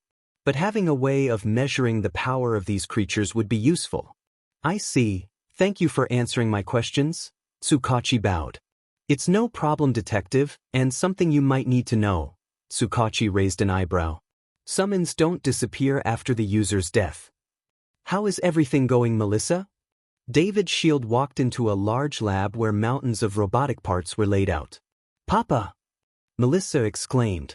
It's going well so far, she said as an explosion rang out from where she just came from. Maybe there's some little problems. I came here to tell you that a friend of your uncle might want to ask you about details of your new quirk, David Shield informed. I don't have much to say other than I can make robots a lot easier now, Melissa replied, glancing at the pile of machines. But I'll try my best to answer his questions. I'll mention it to them then, David Shield nodded.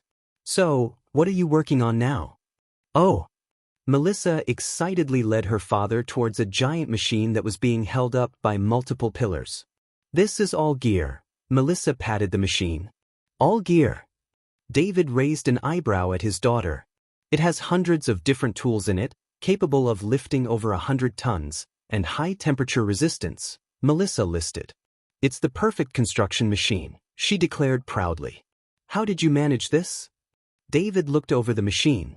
It required me to sacrifice 5 machines I previously summoned using my quirk, then I used over a dozen more to strengthen it. Melissa gestured to the piles of robotic parts surrounding them. Sounds like a game mechanic, David commented as he rubbed his chin. I'll call someone to sort this out, might be able to use these parts in the future. All Gear. Hero rank. Brace. Machine. A machine designed to be the perfect builder. Capable of building a fortress faster than an army of workers, this machine is worth its weight. With its strength and tools at its disposal, this machine does not fall short in combat. How are we going to decide who passed? Asked as she placed down a stack of paperwork on the table. After checking over all the students that withdrawn their application, scoring them based on the exam wouldn't be an option anymore, Nizu said as he looked at the list of students left. I suggest you put them through an interview, Eraserhead spoke up. It would be a good way to weed out the troublesome ones. We could also have them go through others like a medical check with Recovery Girl and a mental look over by Hound Dog, Midnight suggested. I'll inform Recovery Girl and Hound Dog then, Nizu replied. It would be best to add a session with Power Loader for their support gear and 13 for quirk safety. I think a proper background check would also be needed, Snipe added. It's not impossible for another unsavory type to sneak in. The majority of the teachers agreed. They continued to discuss how they will handle the upcoming semester and how to make sure another incident would not happen. Failure again, all for one said as another body turned to dust. These noble-type quirks are becoming quite a nuisance. Perhaps there is something preventing you from taking them, my lord, Garaki suggested. I'm aware of that, but it is as if there is no quirk to take, all for one explained. It feels no different than touching a quirkless person. Maybe something similar to one for all? Thousands of quirks being given away by someone else? Highly unlikely, all for one said. But one powerful quirk, a manic smile appeared on all for one's ruined face. The king of the underworld began to cackle. Is this necessary? Rumi grumbled as they entered an elevator. You could have just stayed home, Ryuko said as she pressed the floor number. And let you have this hunk of meat all to yourself? No way, she exclaimed as she hugged Izuku from behind. Please maintain some decency while we're not at home, Ryuko scolded. Another thing, neither of us have even had sea with him yet, she added with a blush on her face. I guess some tongue action doesn't count as isi, huh? Rumi said with a smirk, then kicked Izuku's cheek, the man still remaining silent despite the events happening around him. At that moment the elevator opened. Thank you for Aki Dash. A beautiful young woman greeted them but froze mid-sentence as she stared at Rumi still having her tongue on Izuku's cheek. Rumi immediately stepped back, looking away. Sorry about that, thank you for having us, Ryuko spoke up. Why yes, I'm Momo Yaoyorozu, please follow me. Yaoyorozu hurriedly walked away, Izuku and the others following after her. Ryuko wiped Izuku's cheek with a handkerchief as they approached the meeting room and glared at Rumi. Behave. Yeah. What's wrong with him anyways? Rumi pointed her thumb at Izuku. I don't know either, maybe something to do with his quirk, Ryuko replied. Once they approached the meeting room, they noticed Izuku suddenly jolted. He began stretching. What did I miss? He asked the two beautiful women beside him. What just happened? Rumi asked. Just some mental aspect of my quirk, Izuku answered as they entered the room. Please make yourselves comfortable, the young Yaoyorozu stated. It has been a while, Mr. Midoriya. You greeted him with a handshake. This my brother, she gestured to the black-haired man beside her. Mako Yaoyorozu, pleasure to meet you, the man introduced himself. Izuku Midoriya, a pleasure as well. Izuku shook the man's hand before taking a seat. We'll be getting straight to the point. Mako Yaoyorozu handed Izuku a folder. We recently heard that you have acquired a way to grow a type of sheep that produces wool that is compatible with quirks. I didn't know you had that, Ryuko turned to Izuku. As a hero that transforms into a dragon, acquiring clothes that allowed her to use her quirk was quite a hassle. Not only was the supply low, but the process to tailor it specifically for her quirk took too long. You guys move fast. I had only acquired that after the UA incident. Izuku had received a sheep called Conductive Ram as reward for defeating Armada. It was just a minion rank with no combat ability, but the product it produced had a lot of potential. We wish to obtain the majority of the first 5 releases product in exchange for these plots of land. Mako gestured to the file in Izuku's hands. Those are the properties surrounding yours, you informed. I see, so your family owned those? Izuku rubbed his cheek. There was a total of 5 properties in the file, all of them being the ones surrounding Izuku's territory. The size of the properties wasn't that big, probably large enough to build a house with a front and backyard. Do we have a deal? Mako asked. We do. Izuku offered a handshake. I'm no businesswoman, but shouldn't there be more talking? Rumi whispered to Ryuko. Ryuko shrugged. How's the expansion going? Ryuko asked as she approached Izuku. With the added area, Izuku began constructing a wall around it. This was the first time that he actually felt his energy being drained in a long time. Pretty good, once I'm done with the walls I can release the rams, Izuku replied as another wall materialized in front of him. How many did you get?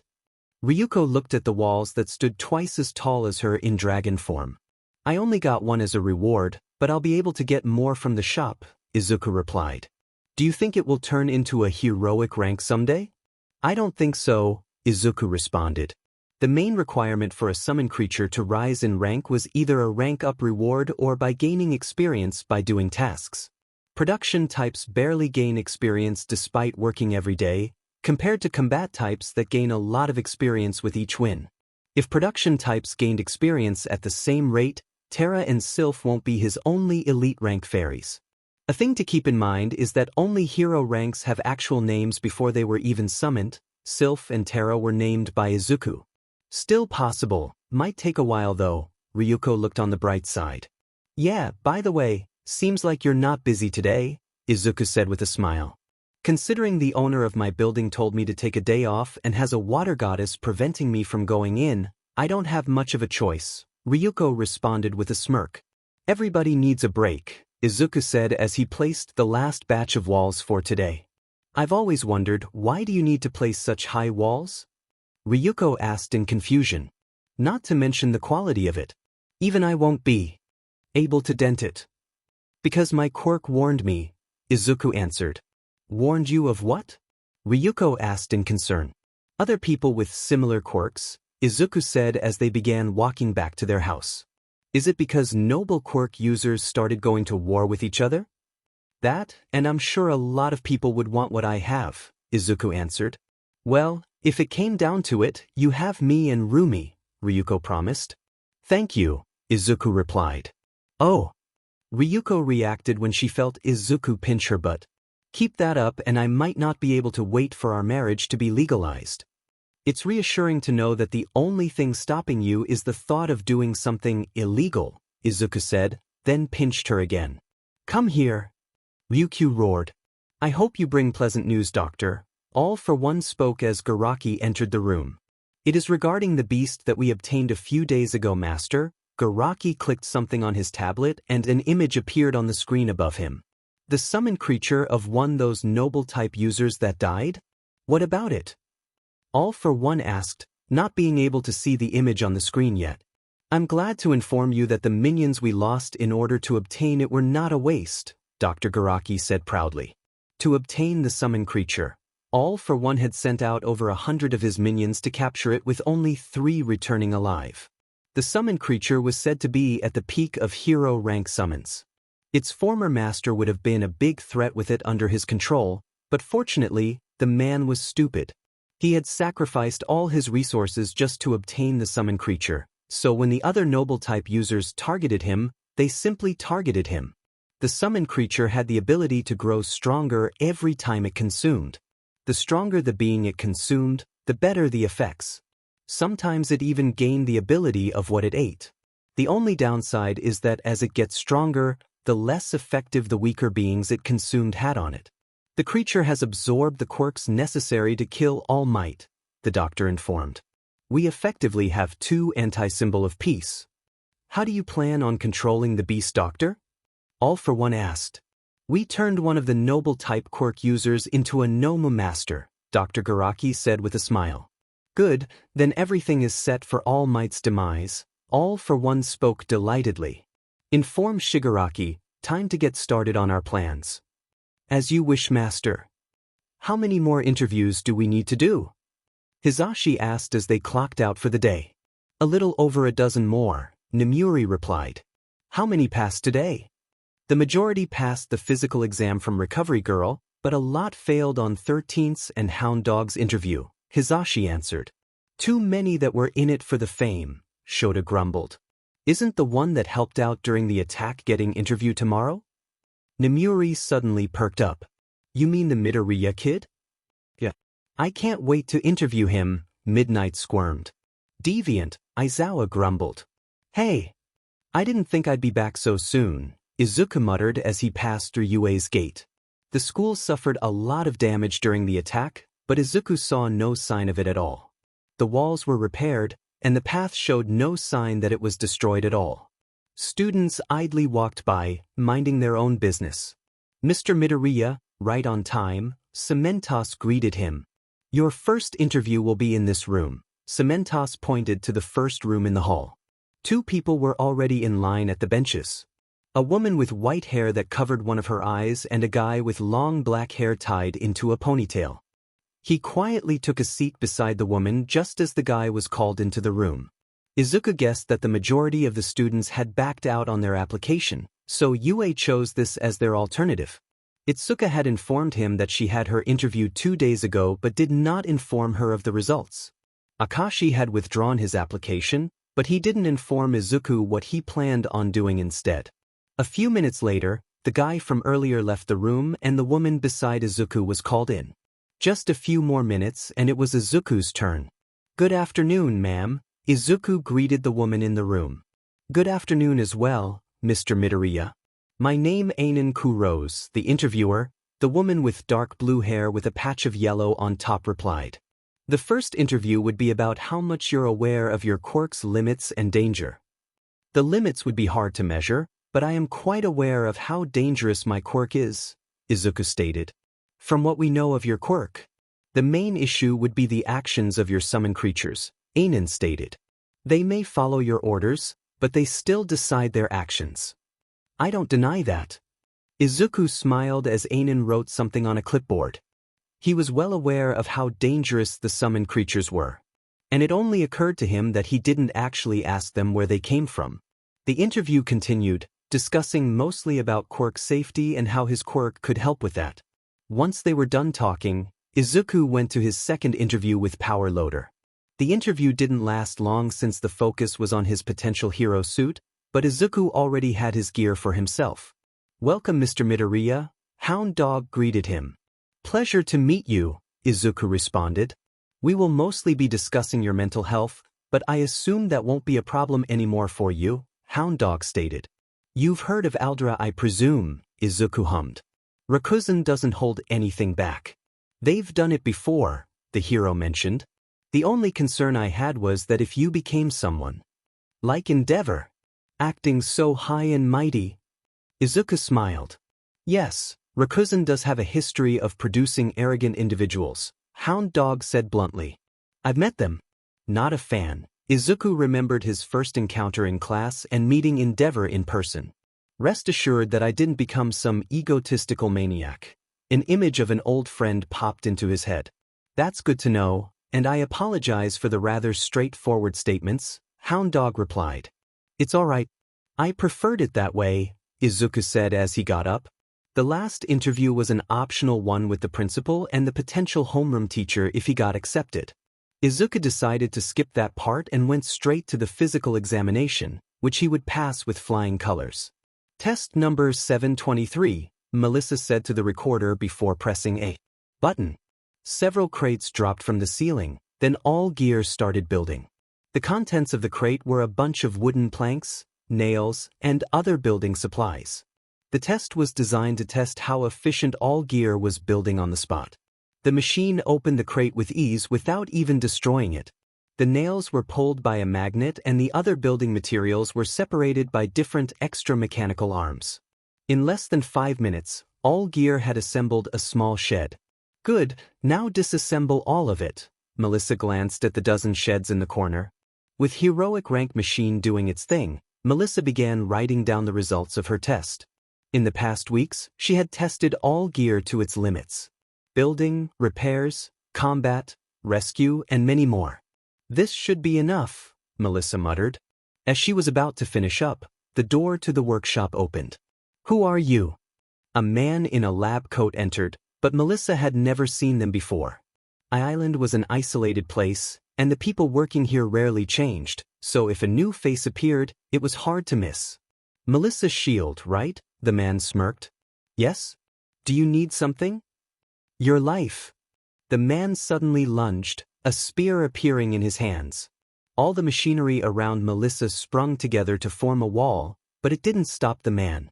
The spear destroyed the wall, then the man rushed towards her. But he was suddenly stopped by a metallic fist colliding with his spear. "Eliminate," all gear uttered as its arm turned into a blaster. Blast of energy showed towards the man, but the intruder easily avoided it. Dozens of mechanicals' arms shot out from all gear's back and chased after the intruder. The man fought them back with his spear, managing to push them and sever a few. Some machinery was tossed towards him, but he easily avoided it while slashing 4 mechanical arms. "This is getting troublesome," The man raised his arm. Caliban. An armored warrior with a lance appeared. Distract the machine. The armored warrior began fighting all gear, barreling through the mechanical behemoth's attacks. The man focused his attention on Melissa. Burning spear. He launched the spear towards Melissa. She tried to create another wall again, but the spear blazed through. The workshop exploded. Melissa felt helpless as a searing pain was all she felt on her left side. Everything was on fire and the sounds of footsteps getting closer weren't assuring at all. You're a hard person to kill. The man kneeled on one leg in front of her. That gave Melissa a clear look at the man. He had brown hair and looked to be a Western man. Why are you doing this? Melissa managed to groan out. Since you're asking that? You must be a production class, the man responded. It's better if less people knew about the siege class, even if you'll die either way. The man raised his spear. As Melissa waited for her death to come, a panel appeared in front of her. Assistants arrived. A trident pierced the man's shoulder and sent him flying towards the far wall, hanging him on the wall. A wave of water washed over the whole lab, putting out the fire. How? Those were electrical fires, Melissa muttered as she managed to sit up. There is no fire that my pure water could not extinguish. A beautiful woman with blue hair stood in front of Melissa. Her blue dress moved around as if they were submerged in water with white frills flowing along with it. Is it pure enough to not conduct dash? Do not bother with the technicalities, young lady, the woman stated. The man pulled the trident off, freeing himself. Another hero rank, Caliban. The armored warrior from earlier burst out of the rubble and charged towards them. His lance began to glow as he neared, and Melissa feared that the woman in front of her would die because of her. A common mistake is assuming all creatures of the same rank are equal. The woman held up her hand and her trident flew out of the man's grasps and back to her. The trident spun in her hands with water flowing with it, creating a whirlpool-like effect. Caliban's lance clashed with the whirlpool, creating a shockwave that blew back Caliban. Who the F are you? Why are you in turf dash? The villain didn't get to finish as the trident pierced his chest. Gah! He coughed out blood as the trident was recalled, leaving the man to bleed out. Caliban didn't disappear. Instead, he tried to attack once more. Too much talking in a fight never results in anything, the woman commented as she parried Caliban's lance, then sent a wave of water to push him back. My master has no need for you as a servant, but I cannot simply let you be. The woman pointed her trident towards Caliban, then a powerful compressed blast of water fired and struck Caliban on the chest, leaving a clean hole. The summoned creature shattered into gray fragments of light and metallic card fell to the ground. Melissa watched as the woman who saved her elegantly walked towards it, her dress flowing in the air. She picked up the card, then turned back to her. Have medical personnel not yet arrived? I expected more from such an establishment. At that moment, heroes and police officers smashed the doors open. Such cliché timing, the woman commented before turning back to Melissa. Toodaloo, she waved goodbye before turning into a puddle of water. As Izuku was facing his greatest enemy, the IRS, Aqua appeared in her true form. Did something happen? Aqua approached Izuku and placed a metal card in front of him. He picked up the card with a confused look. It had an image of an armored warrior that was in the process attacking with their lance. The armor looked medieval with the helmet having two red feathers adoring it. He noticed the name written at the top. Caliban? Caliban, the Forsaken Knight, hero rank. Ability, Drill Lance. A forsaken warrior that failed to protect their kingdom. With a vow to redeem himself, he will barrel through everything in his path. I didn't know you guys turned into cards. Izuku examined the card. He couldn't identify the metal, but he was surprised to find out that he couldn't even bend it. Not to boast, but Izuku could destroy a building with a full-powered punch. Unlike other masters, you, my lord, is one of the few humans that could actually sustain our active forms. So, I'm like your battery. I apologize if I offended you, master. Please punish me. Aqua began lifting her dress with a shy look. Izuku's eyes twitched. Why am I surrounded by horny women? Demon right you are. Rumen slammed the door. To his office open. You have to understand that both of us are suppressing our mating instincts until we are legally married, Ryuko followed behind her. I need an adult. Rumi and Ryuko took a seat on each side of his lap. Don't worry, Bunny, Rumi whispered. We're adults, Ryuko finished. Aqua just pouted in a corner. Those interviews were definitely eventful, Hisashi groaned. How many do we add to the tally? Namuri asked as she went to whiteboard where a tally was written on it with the title, Number of Students with Overinflated Egos. Inui growled. 7. That puts us at 52, Namuri grumbled. For the past weeks, they had interviewed over 1,000 students. Most of which were either arrogant because of their flashy quirks or were only driven by blind greed. There were also students who didn't bother training their bodies and needed to be assessed by Recovery Girl if they wanted to be given a shot. The problematic students of the bunch were outright rejected and had their files sent to the police and their school put under investigation and pending to be banned from applying to any hero school. With the chaos happening right now, such precautions were needed, otherwise they risk another attack. They were just thankful that the newest member of their staff had a quirk to prevent any uncooperative students from making any more trouble. Finally done, a woman with long silver hair exclaimed as she plopped onto the sofa. How are you exhausted but still look like you have modeling gig in a minute, Mira? Namuri asked. That's a trade secret, Mira winked. Mira Shiranui. Quirk. Dead zone. Type. Noble emitter. Within a certain range, she can make any living being that is weaker than her to not be able to move at all. Summons. Curse wraiths, elite rank. They can drain a person any living being's energy to weaken them. By the way, a few days ago there was an applicant that I couldn't use my quirk on, Mira mentioned.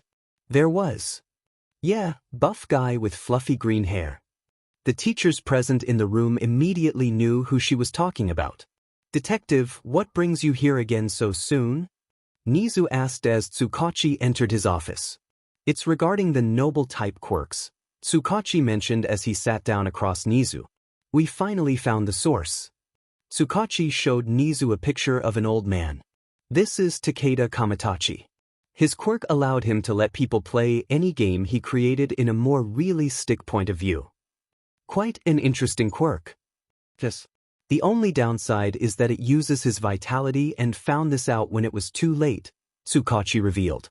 Takeda preferred games that involved a form world building and adventure. Similar to themes of the noble type quirks, Nizu noticed. The detective nodded. He died a few years ago and on his deathbed he used his quirk for the last time, bringing all the games he created to life. Do we have a list of these games? Nizu asked. Unfortunately, we found out that upon bringing the games to reality, it consumed all data of the games he creates. A fruitful and dead-end discovery, Nizu sighed. Have you found out anything else? Tsukachi handed Nizu a file. From what we got after investigating Takeda, we found out that the criteria for being chosen is having a non-altered body structure. Fascinating, Nizu scanned through the file. That explains why all quirkless people gained a quirk. It also included people with quirks that very little physical influence like Seijiro Akashi's mental quirk. Ryota Kai's also gained a noble type quirk despite his quirk being somewhat powerful already, Nizu mentioned. We considered that too, but apparently energy type quirks that don't offer direct enhancement are still passable. That's why Toshi didn't get a boost despite being formerly quirkless. One for all directly enhance the body. There's too much debatable area for any proper identification to be done, Nizu pointed out. As useful as the information was, it would be hard to use to identify any unregistered noble type quirk users. The full capabilities of a quirk are often not found out, so it will be hard to tell whether it fit the criteria for the noble type quirk to manifest. This is all we have for now. We're still trying to get in touch with any of Takeda's relatives to get any more useful information. Very well. Though it is quite intriguing to think that a single person caused all this chaos, Nizu commented. I wonder if he's satisfied with the chaos he caused. I hope he regrets it, Tsukachi replied before leaving. Izuku was currently going through the list of his active summoned creatures, checking for anything out of the ordinary. That brought his thoughts to the topic of these summoned creatures. There was too much that confused him, such as the inconsistent level power each summon creature had even when they're of the same rank. They had an evolution system, but not a level system, so it was hard to figure how strong they currently were. A prime example was Aqua. Compared to other hero rank summon creatures, she was too strong. She slaughtered every hero rank summon that she faced and did so with ease. And whenever Izuku tried to ask her about it, she didn't know the reason either. This is frustrating. Izuku pinched the bridge of his nose. All of his summoned fairies had the same level of power. Sylph and Terra were equally as powerful as elite summons. It was only hero ranks that became confusing. Heroic evolution. Defeat Aqua. Reward? Izuku stared at the new quest. Looks like I'll be doing this the old-fashioned way. Izuku got up and made his way to the undeveloped part of his territory. It was one of the recent areas he got from the Yaoyorosis. It was a barren land with a lake. If he was going to fight his strongest summon, he wanted to be in an empty place to avoid damaging any of the facilities. Aqua. At the mention of her name, the Guardian of the Sea appeared in front of Izuku. I don't need to tell you, right? Aqua got into a stance, aiming her trident at Izuku. Not all, master. A hammer materialized in Izuku's hands, then he slammed it into the ground, sending a wave of electricity everywhere. Aqua summoned a wave to block the attack, then launched her trident towards Izuku. A sword with a golden handle appeared in Izuku's hand and blocked the trident. The trident returned to Aqua and her hair began to glow. She began spinning her trident above her head and water began to swirl around her. Izuku's hammer began to spark, while his sword began to emit golden light. Izuku raised his hammer up. Thor's wrath has been activated, evolved from Lord's impact. Izuku jumped into the air, aiming his hammer down on Aqua. Tidal crush. Aqua unleashed a high-pressure blast of water towards Izuku. Luminous divide has been activated. Izuku spun midair and slashed the blast of water in half, then used the momentum to roll midair to continue the attack with his hammer. Heart of the Sea. A dome of water appeared around Aqua, blocking Izuku's attack from getting any closer. Smite has been activated. Both of Izuku's weapons began to shine. Raising both his sword and hammer into the air, he then slammed them both down onto the dome and a bolt of lightning shot down from the sky. The dome shattered, but Aqua managed to escape just in time before the attack reached her. I apologize for this, master. Aqua's dress began to glow as well, while the whole area began to slowly get flooded by water. Then tendrils of water began to shoot towards Izuku. He rushed towards Aqua, cutting down the tendrils that got too close to him. Lightning Surge has been activated, evolved from Dash. In an instant, Izuku was above Aqua. His hammer and sword were no longer in sight. Instead, a golden spear could be seen. Gungnir! Gungnir! The spear shot down towards Aqua, and when it was mere inches away from her head, an explosion of water blew everything away. Izuku was glad he had this fight away from the facilities, otherwise everything would have been destroyed by the wave Aqua had created. The small lake in the area had practically tripled in size after that. The only thing left of Izuku's last attack was the weak currents of electricity traveling in the water. That was the least of his concern as Aqua's glowing body began to change. The light shattered like glass as her new form was unveiled. Hair as blue as the ocean floated in the air as if they were in the water. Her smooth bright skin shined as if they were glowing. Her dress looked like it was made of water yet looked as solid as armor. It didn't make sense. The ruler of the sea. DD rank. Just looking at you is somehow hurting me, Izuku commented. I will take that as a compliment, master. Aqua twirled her golden trident, and pillars of water shot towards Izuku. Gungnir reappeared in Izuku's hands, then he surged forward, drilling through the pillar of water. Once he reached Aqua, the water around them dispersed, creating a dome that isolated them from the world. Izuku felt his body get heavier as if he was underwater. An ability that came with my promotion, master, Aqua said as she rushed towards Izuku. Let's test just good it is. Izuku threw Gungnir, but Aqua simply batted it away with her trident, causing her to be blown back quite a bit. Excalibur appeared in Izuku's hands and charged Aqua. A diagonal slash was met with an upward swing of her trident, creating a shockwave that sent them a few steps back. Aqua took advantage of her longer range, attempted a stab, but Izuku parried and had the trident pass him. He stepped forward with a slash, aiming for Aqua's shoulder. The ruler of the sea elbowed the rear end of her trident and used her stomach as a fulcrum to slam the end of the trident at Izuku. He couldn't react in time and took a direct hit to his side, sending him crashing on the wall of Aqua's domain.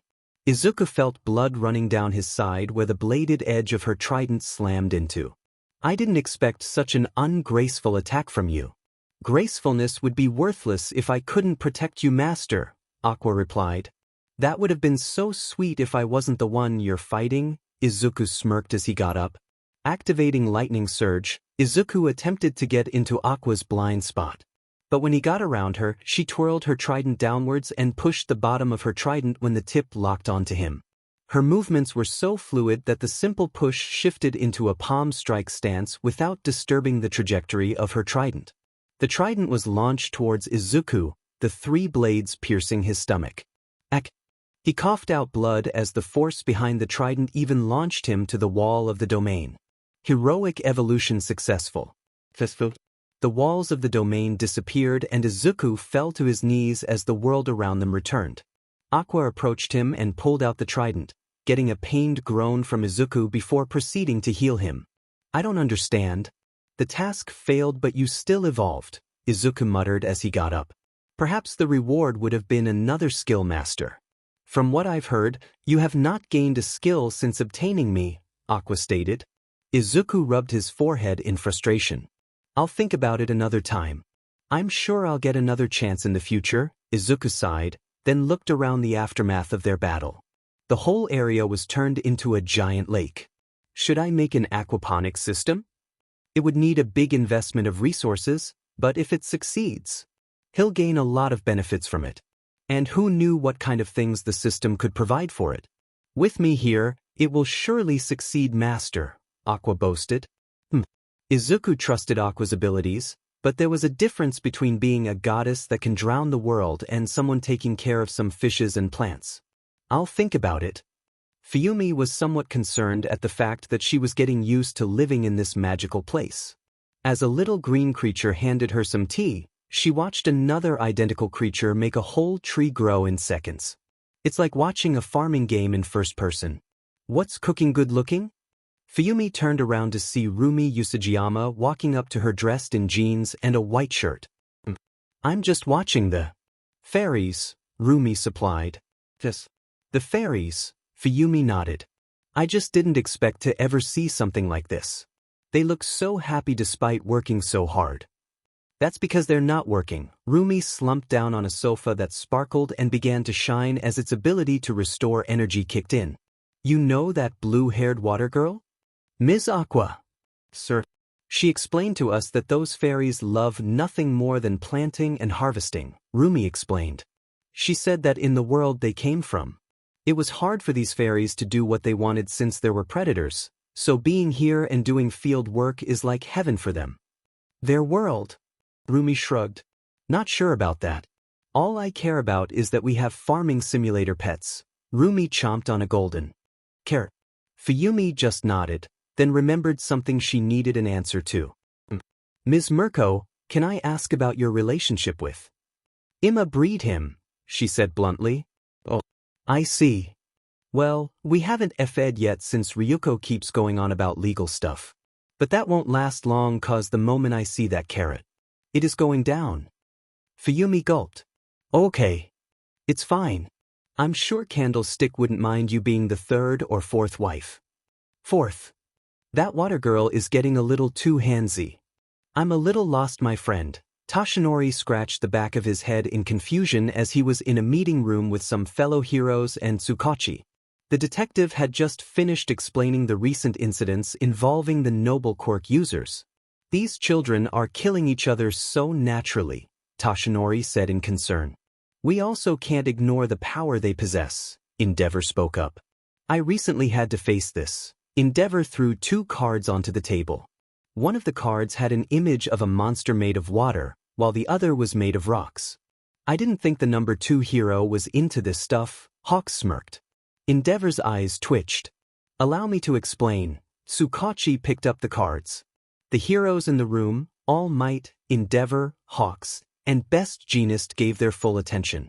The summons used by people with noble-type quirks take on these kinds of forms when their owner is defeated.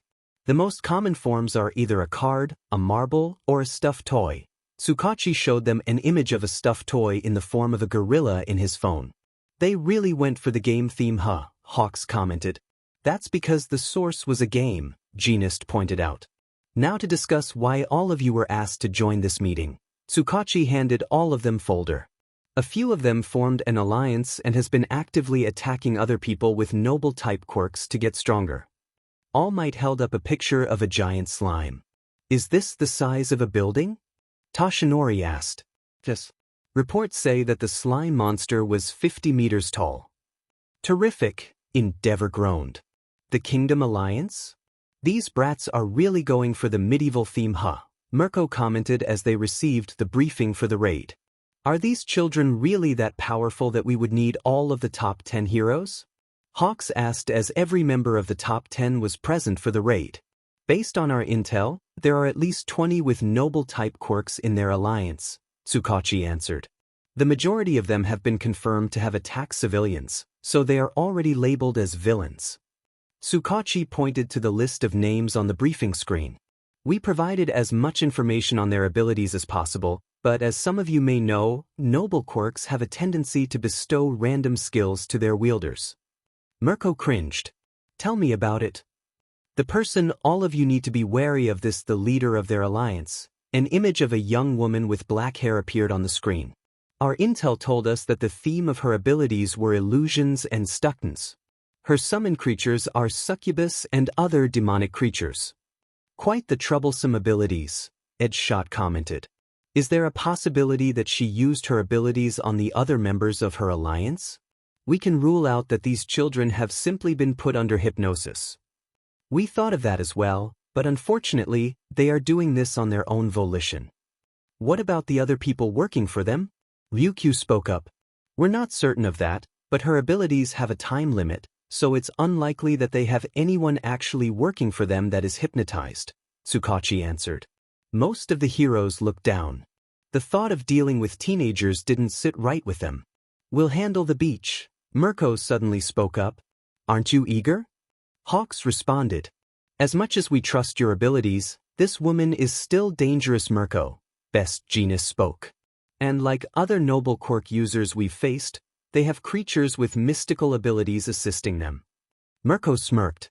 I got my own backup right here. Mirko pulled out what looked like a book page. The others looked at her in confusion. Let me explain. Ryukyu stepped up.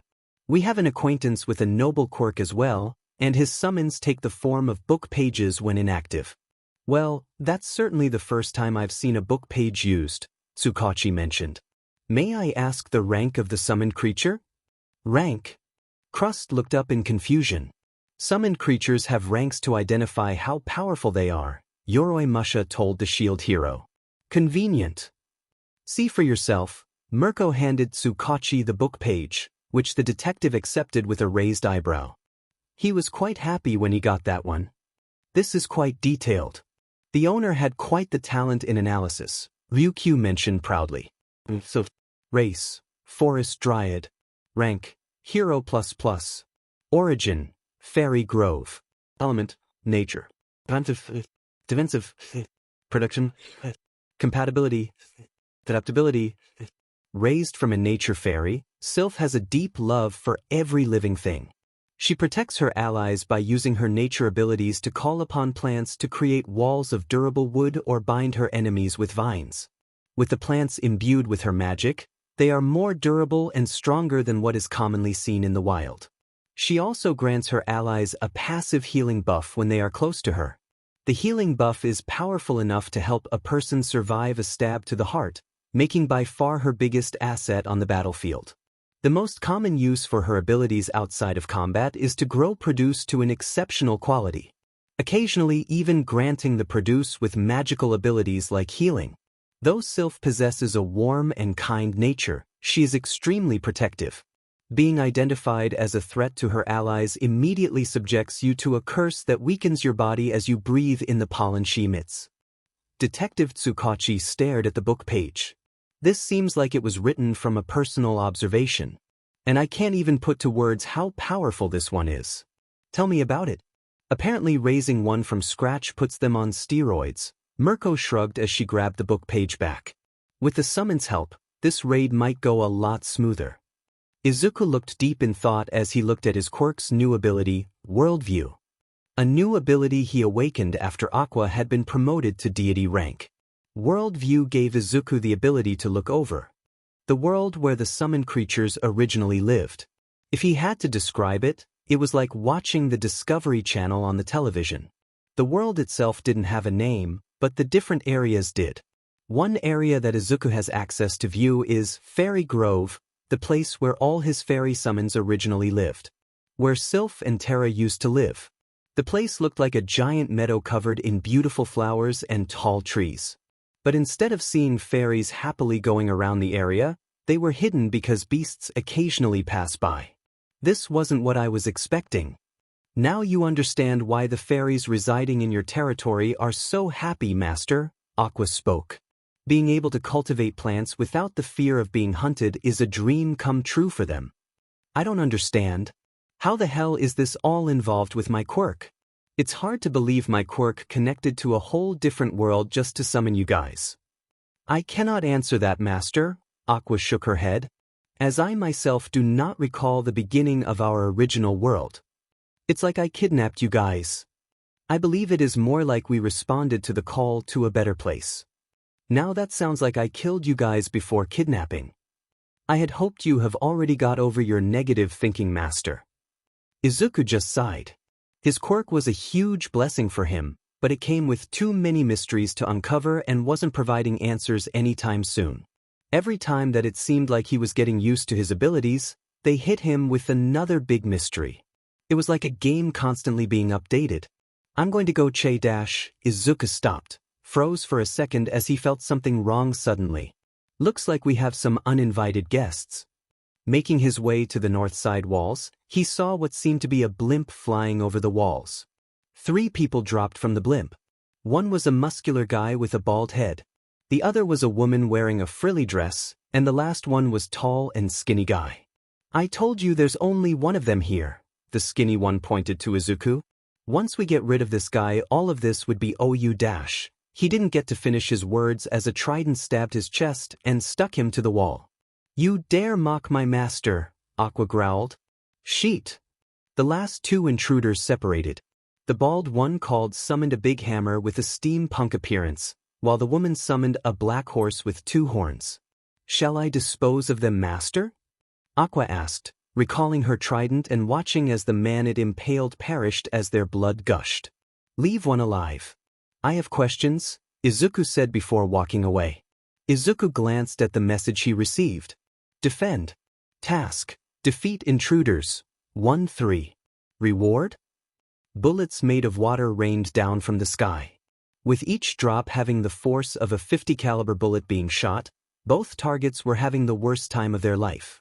The giant of a man screamed in pain as the bullets destroyed his weapon and pierced through his body, while the woman begged for her life as the bullets shot down her horse and aimed for her next. Mere weaklings dared to challenge my master, and know you beg for your life? Aqua walked towards the woman. She glanced towards the man and saw him slowly dying a few feet away. You're fortunate my master demands answers from one of you, Aqua said before the woman was trapped in a bubble. Now, who the hell are you? Izuku asked. Aqua handed him several items that seemed to be the equipment and summons of the other 2. We're scouts from the Alliance. We were told to hunt down other people with noble-type quirks that aren't on our side. Who gave the order? It was the Chu-. Before the woman could finish, she began convulsing as pink markings began to appear on her body. Shall I end her, Master? Aqua asked, raising her trident at the woman. Wait. Izuku watched as the woman began transforming. Her white skin turned dark as horns and wings grew out of her. The woman ummed in her new form. What is it this time? Well, don't you look delectable, the woman said in her new form. Would you like a taste of this? The woman ripped off the frilly dress, exposing her naked body and revealing a tail. Are you a different person from the woman before? Of course, the woman. Don't I look sexier like this? The woman squeezed her Izuku sighed. Then who are you? You can call me Eliza Cutie. She flew closer, only to be stopped by Aqua raising her trident. Who sent you here? If you want to know, then you'll need to satisfy me first. Elisa raised her legs wide open while in the air. Pokyo dash. Eliza never got to continue as a trident shot through her. Izuku turned to Aqua. I apologize, master. I grew tired of her useless antics. A jewel fell to the floor.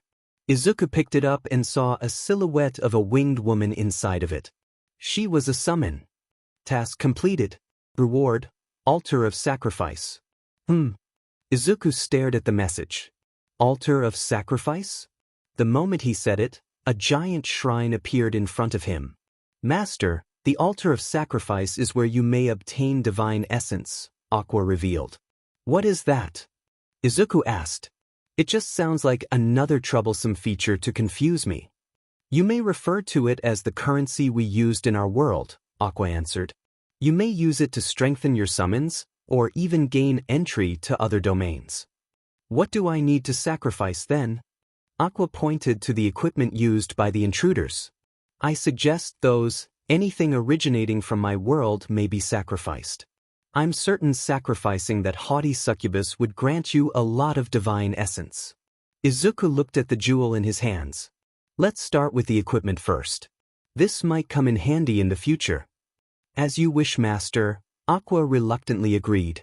Picking up the broken hammer that one of the intruders had, Izuku proceeded to toss it to the altar. He watched as the hammer shattered into fragments of light. 7 divine essence has been obtained. Is that a lot? Aqua shook her head. Entering a new domain would require at least 100, while promoting a summon to a hero would require over 300. Izuku grabbed all the equipment left by the intruders and offered them to the altar. 134 divine essence has been obtained. I offered the equipment of 3 people and only got that? Izuku's eyes twitched. Would you like me to comfort you, master? Aqua offered, hugging his arm. Just take all of their summoned creatures to the vault. Izuku pointed to the pile of stuffed toys, cards, and marbles. Take this too. Izuku tossed the jewel. We'll find a use for those soon. What shall we do of the succubus's master? If the heroes don't deal with them, I'll figure something out. Detroit smash. The gate of the fortress was blown open, then chaos followed. Don't let any of them escape. Endeavor yelled as an army or robots were approaching them. Best Jeanist immediately immobilized all the people charging at them by using their clothes, while the robot army was taken care of by Endeavor and his sidekicks. Strange birds, 3 o'clock. I'll handle it, Ryukyu said as she transformed into her dragon form. Ryukyu swatted away the giant green eagles with ease. But some golden tendrils tried to capture her, only to be cut down by Yoroi Mush's swords. Me and Mirko shall break through, All Might said as he blew away an army of goblins. Go ahead, big guy. The main building is wide open, Hawks responded from where he was scouting. Hell yeah. Mirko yelled as she shot past several summon creatures.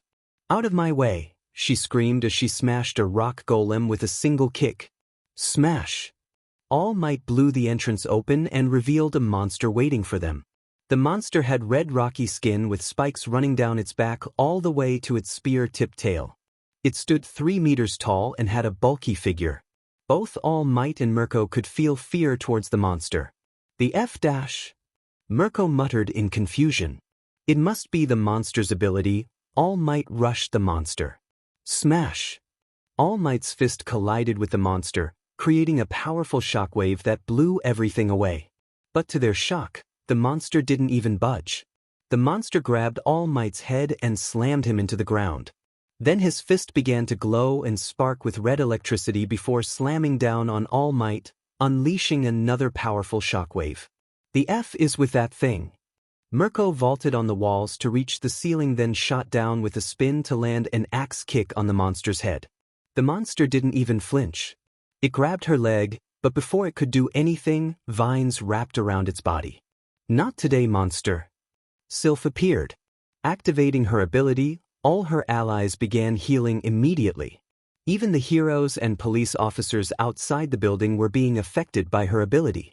Additionally, the enemies will start to get weaker. I probably should have called you out sooner, Mirko muttered. Turn this place into a jungle. With pleasure, my lady, Sylph replied. Giant trees shot out of the ground, turning the whole area into a giant forest. The monster they were facing managed to tear through the vines and charged toward Sylph. Stubborn bastard. Mirko kicked the monster on the side of the head, but it still didn't budge and continued charging toward Sylph. Being with Master has taught me how to deal with beasts like you, Sylph said as she summoned vines to bind the monster's limbs. Then the sound flesh bones being twisted rang out. The monster's arms and legs were twisted, mangled by the vines, preventing it from moving. Dear God! All Might exclaimed in shock at the scene. Oh my, I didn't expect my baby to be defeated like this. Everyone turned towards the staircase leading up to the second floor. A woman in a black dress was coming down the stair with a trail pink mist following her. You must be the boss around here, Mirko growled and charged, but some women with black wings and skimpy outfits got in her way. What the hell? The woman snapped her finger, then the whole area morphed and turned into a wide castle chamber. There were no exit and the only people there were All Might, Mirko, Sylph, the black-dressed woman and her group Beaches. Do you like it? The woman asked as her demons giggled. What is this place? All Might asked as he noticed that his movements were restricted, and his energy was slowly being drained. He could also feel that he was nearing his limit despite Sylph passively healing him. Let me introduce myself first. I am Haruka Taiga, and my noble title is Demon Queen of Lust. Haruka bowed. And this lovely place is my domain where any act of violence is prohibited. The F-. Mirko tried to attack, but her body couldn't move. Too bad. Any attempt at an attack would not work here. Haruka approached Mirko with her demons floating around All Might. Haruka placed a hand on Mirko's face. Hands of Beach. Unfortunately, I as well can't attack, Haruka said, then she perked up. But I don't have to, she grinned. As long as both of you are in here, your energy will be slowly drained away and given to me. And I can offer that energy to the altar to obtain more of my babies. Haruka's demons giggled once more. Are you forgetting about me? Vines suddenly wrapped all the demons up along with Haruka. What? Haruka looked around in shock. How? Your domain only works on humans, Sylph replied as the vines tightened. So what? You still can't get out of here, Haruka smirked. Will killing you work? A sharpened branch grew on Sylph's hand. Don't. Heroes don't kill, All Might called out. Sylph turned to All Might. I am no hero human, she said before raising the branch towards Haruka's head. I surrender. Haruka yelled as the branch was mere inches away from her eye. The domain disappeared, returning them to the ruined fortress. Haruka's demons turned into jewels that dropped to the floor. Looking around, Mirko noticed that all the villains were bound by vines or unconscious. I feel like we weren't really needed. I shall assist somewhere else then. All Might left in a hurry, leaving Mirko with the captured villains. Oi! Mirko yelled at him. If is wrong with him? Mirko turned towards Sylph and noticed she was gone.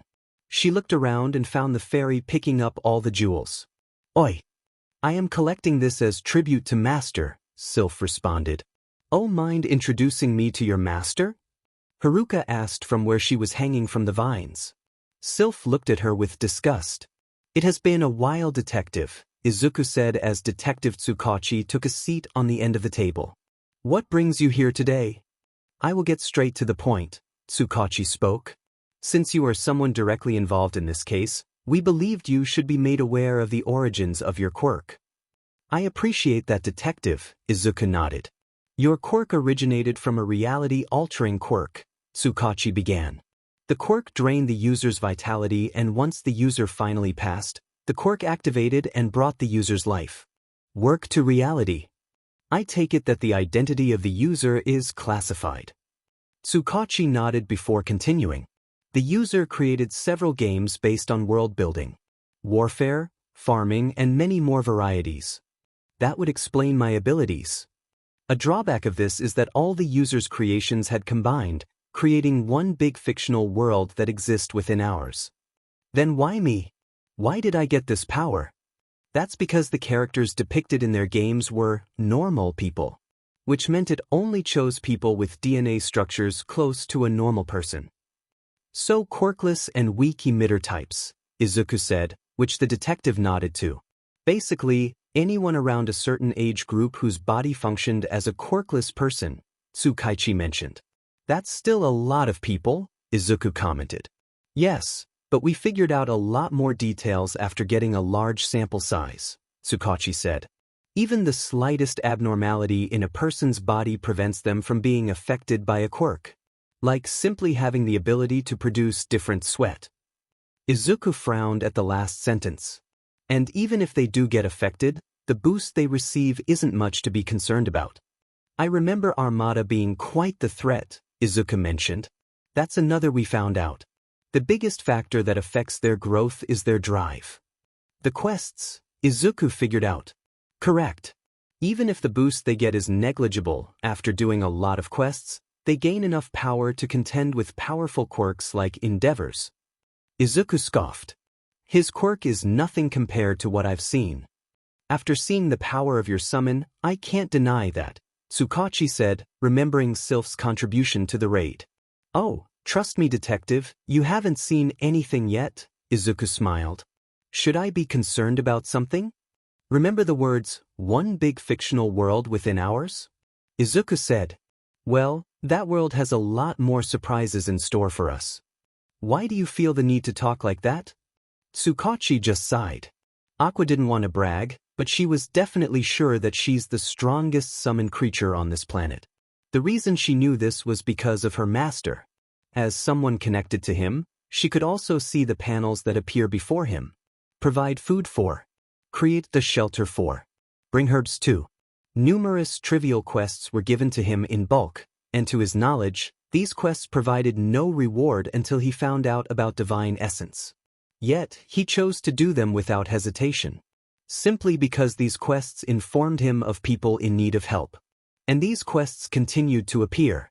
But even to this day, her master believed that they provided no reward. Because Aqua herself had been using her power to hide the fact that he had received divine essences as rewards. Why did she do it? In order to protect him.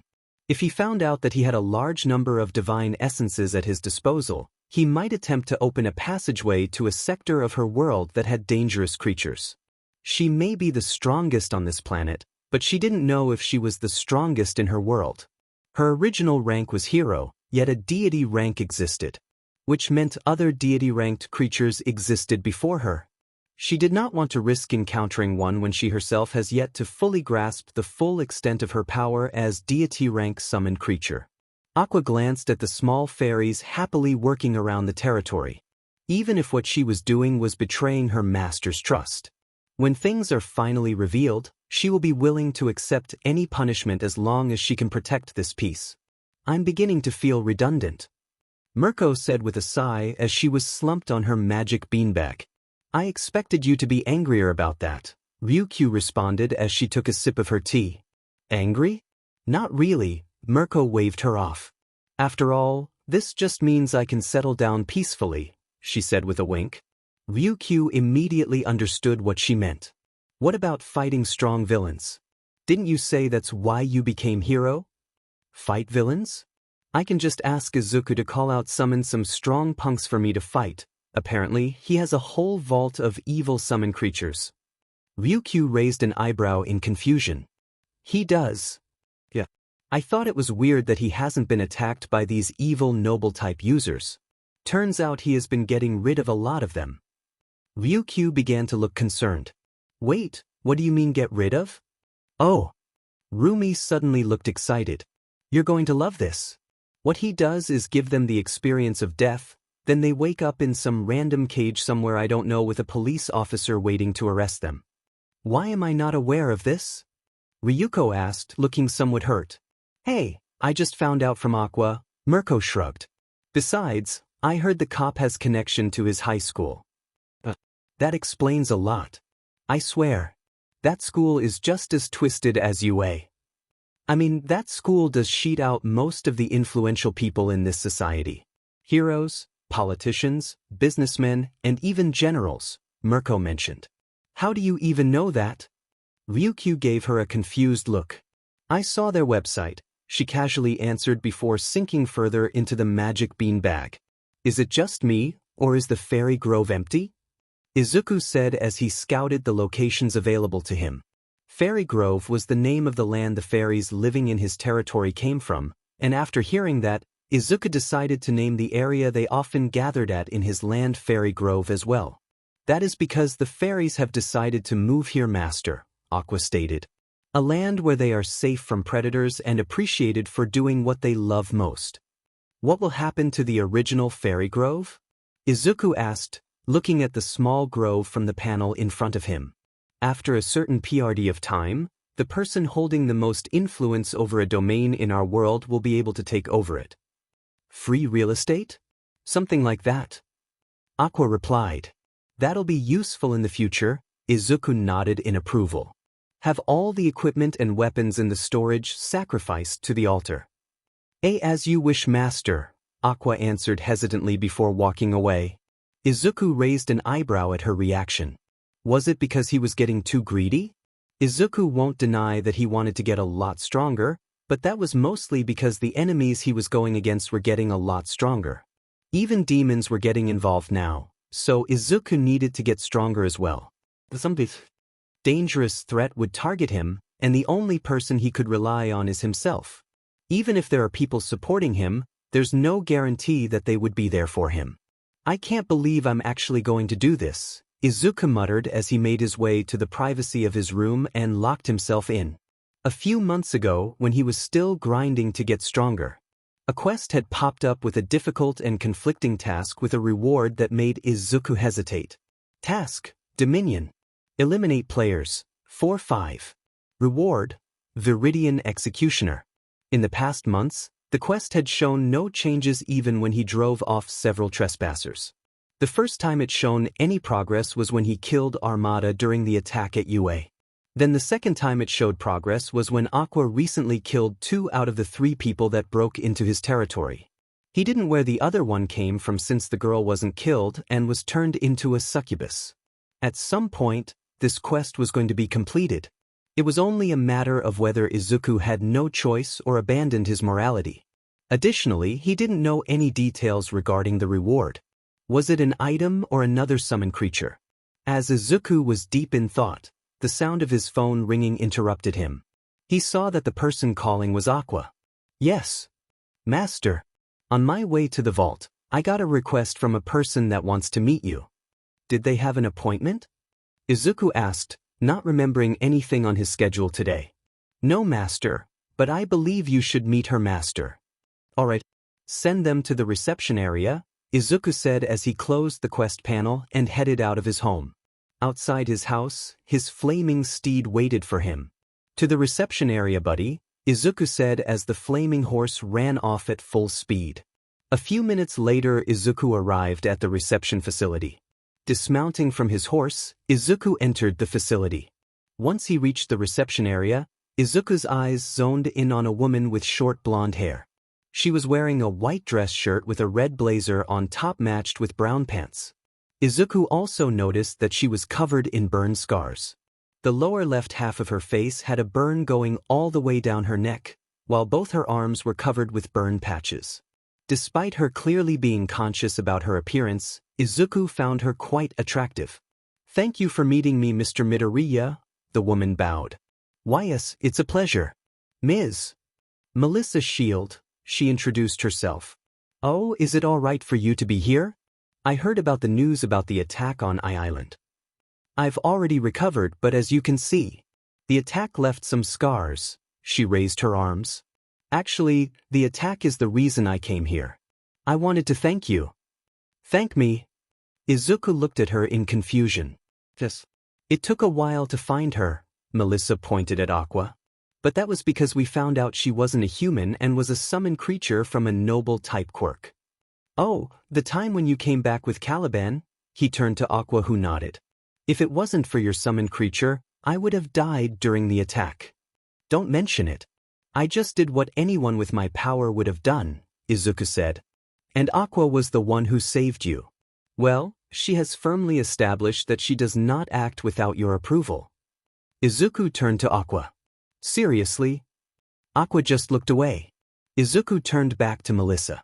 But you didn't need to risk your safety to come here. That's all right. I think that next thing I need to discuss with you should be done in person. Izuku became confused. What is it? Melissa suddenly stood up and bowed. I want to offer myself. I made a map of what I think Izuku's territory would currently look like. Chapter text. It. Izuku stared at Melissa's shield in shock.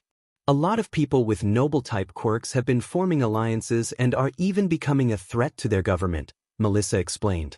I know I may be strong compared to you, but please allow me to work with you. Oh, that's what you mean, Izuku sighed in relief. Can you explain the situation more clearly? Melissa nodded. Using abilities and resources from Island, I did a lot of research about the situation regarding people that obtained noble-type quirks, Melissa began. Several large groups and organizations have been appearing all over the world, with some of them even big enough to be threat to their government. It's that serious? Izuku wondered why he hadn't noticed something like that. I'm surprised nobody has approached me before you. That's because you are by far the strongest person I've seen with a noble-type quirk, Melissa mentioned. You've managed to grow your empire to this size by yourself, while the big organizations don't even have half of this. I don't want to sound arrogant, but they seem incompetent at that point, Izuku commented. It is simply because you're quite gifted master, Aqua spoke up. By my guess, the second strongest in this planet would only have one hero-ranked summon, while you already have plenty at your disposal. How many does he have? Melissa asked. There would be 4 if you exclude me, who has already reached deity rank, Aqua answered. Then there's the trash in your vault master. Several of them are of hero rank as well. They're not mine, Izuku stated. But it is only a matter of applying some considerable force to make them submit, Aqua said. Enough of that, Izuku turned back to Melissa. Can you tell me more about what's going on? The reason they started forming groups is apparently because of something called promotion, Melissa informed. I read that it was quest that was extremely hard to clear of your alone. The tasks? I'm not sure how many there are, but I found out 2 of them. The first task is to establish a base, and the second is to have a troop system. Troop system? Izuku turned to Aqua, hoping she could answer. It is something you unlock after obtaining a commander, an executioner, a guardian, and a sage, Aqua answered. I fit in the category of sage, she added. Do I not have anyone to fill the other positions? Aqua shook her head. Each role has a specific requirement to be met. My requirement as a sage is a significant mastery over magic. A commander would need leadership, and a guardian would need to be a walking fortress. Additionally, they would need to be an upper hero rank summon to be acknowledged. Izuku sighed. That's a lot of work, so the others decided to work together to achieve a promotion. Yes, but I don't think any of them have managed any significant progress at all, Melissa stated. You sound confident about that, Izuku commented. Like she mentioned, there's no news about anyone getting a summoned creature of her level. Do they now have access to the altar? Altar. Melissa looked confused. I guess they don't, Izuku figured from her reaction. What do we even get after a promotion? Other than the significant boost in power, it also gives you access to dungeons, Aqua revealed. Wow, things are really turning into a game, Izuku chuckled. Melissa got his attention. Oh, I don't have any reason to refuse your offer, but what do you expect to get in return for your services? Supporting her own growth should suffice, Aqua suggested. I believe your ability revolves around machinery, correct? Yes. My skills and summons are related to technology, Melissa confirmed. Supporting her growth would be the only thing you can provide her master, as your ability revolves more around nature, Aqua stated to Izuku. Providing her supplies and a safe environment is what I recommend. That would be so much more than I deserve, Melissa responded. The stronger you get, the better for me, Izuku said. I'll have it done. Izuku smiled before leaving. A lot better than I expected, Itsuka commented as she entered the classroom. Good morning, she greeted the only other person in the classroom. Good morning to you as well, the raven-haired woman replied. My name is Momo Yaoyorozu, it's a pleasure to meet you. Itsuka Kendo likewise, Itsuka introduced herself. Did you arrive a whole hour early too? Itsuka glanced at the clock. Yes, Yaoyorozu sighed. I had several things I needed to take care of, so I arrived early. I just didn't expect things to be done so quickly though. I heard they had a lot of new hires with noble-type quirks, Itsuka mentioned. And they're related to production too. Ah. Yaoyorozu visibly frowned. Is something wrong? Do you not like people with noble-type quirks? Itsuka asked in concern. Oh, nothing like that. It just made me feel like my quirk became redundant, Yaoyorozu stated. What do you mean? Itsuka took the seat beside her. My quirk allows me to make any item that I know the molecular makeup of, Yaoyorozu revealed. Which is basically something noble-type quirk users can do as well.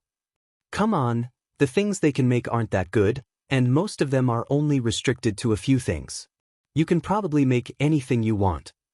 Not anything, but I see your point. But having the ability to summon magical creatures would have been great, Yaoyorozu said. Well, you can have this if you want. Itsuka pulled out a folded-up book page. Do you have a noble-type quirk, Kendo-san? Yaoyorozu asked. Itsuka shook her head. Nope, but my friend does. And the last time I visited I picked up a few these. Itsuka took out several more folded pages.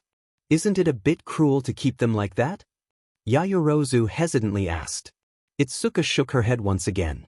Not at all. Apparently, they go to some pocket dimension and are either resting or playing there.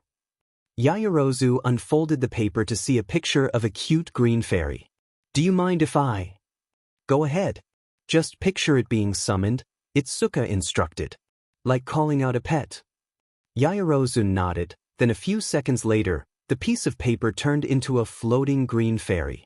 Wow! Yaoyorozu's eyes sparkled as the fairy happily flew around her. Is it really all right for me to have this? Won't your friend be angry? It's fine. He's got hundreds of them. Just give it a few pots or a small flower bed and they'll be happy, Itsuka mentioned. I heard they're rather possessive of these since they're hard to get, Yaoyorozu stated. Are you sure it's okay to give me one without telling your friend? Itsuka's mind flashed back to the literal swarm of fairies loitering around Izuku's territory. It's fine, Itsuka assured her. Even if he randomly saw it with you, he'll just wave at it. Did he enroll at UA too? Yeah. He's in a different class though. Speaking about that, I heard UA changed their hero course curriculum, Yaoyorozu mentioned. They did. Itsuka looked at her in confusion. Do I really need to have a class? Mira Shiranui asked. I know I'm in the rare few that managed to get a noble-type quirk that already graduated, but I'm already head of security. No, you're not, Aizawa pointed out. You're just part of security. You were hired as a teacher. That's how he got all of us too, Aizawa whispered in the last part. What's the point of even having a class with only 4 students? Mira complained. You already made class 1A all combat-oriented, and 1B has the less combat ones. Why separate 4 students? Those 4 all have noble-type quirks just like you, so the traditional hero methods won't work well with them, Cementos explained. Why not? Mira raised an eyebrow. It's not like they already have a hero-ranked summon. Nemuri leaned towards her coworkers. Who's going to tell her? I have millions of dollars to my name. But I still have to go to college. Izuku muttered as he was heading to UA. That got me wondering. Who does your accounting? Ryukyu asked. My father does, Izuku answered. Then how come I've never seen him? He lives in the city, Izuku said. Even before my mom passed, he was never really around. And he felt trying to mend our relationship this late would be too unfair considering he was never there from the start. So, he just helps you with accounting? Izuku nodded. He said it would be his way of helping me. I see. By the way, why are you heading to UA too? I have an appointment with Nizu, she answered. We needed to discuss certain things. Okay. A few minutes later, they arrived at UA's parking area. Maybe I should buy a place near here, Izuku mentioned as he got out of the car. It would let me place a beacon for teleportation. I'll try asking around if there's any for sale, Ryuko responded. It would make things easy for us too. Thank you, Izuku replied as they went their separate ways with Ryukyu heading to the elevator, while Izuku went to the hallways. Unlike the other first-year classes that were on the second floor, the class Izuku was assigned to was located outside the main building. The only thing that confused Izuku was that the facility he was heading to was right next to what looked like a cemetery. Is this legal? He wondered as he knocked on the facilities. The door opened to reveal a short woman with silver hair and pale skin. You must be the last one, she said with arms crossed. Get in. Izuku stepped inside to see 3 other students in the room. A purple-haired guy who looked like he hadn't slept in years. A woman with short black hair and a stoic expression. And the last one was a woman with long black hair, round glasses, and a muscular physique. Welcome to 1N. I'm your homeroom teacher, Mira Shiranui, the silver-haired woman introduced herself. Much like you all, I have a noble-type quirk. She pointed to the purple-haired guy. He sighed and stood up. Hitoshi Shinso.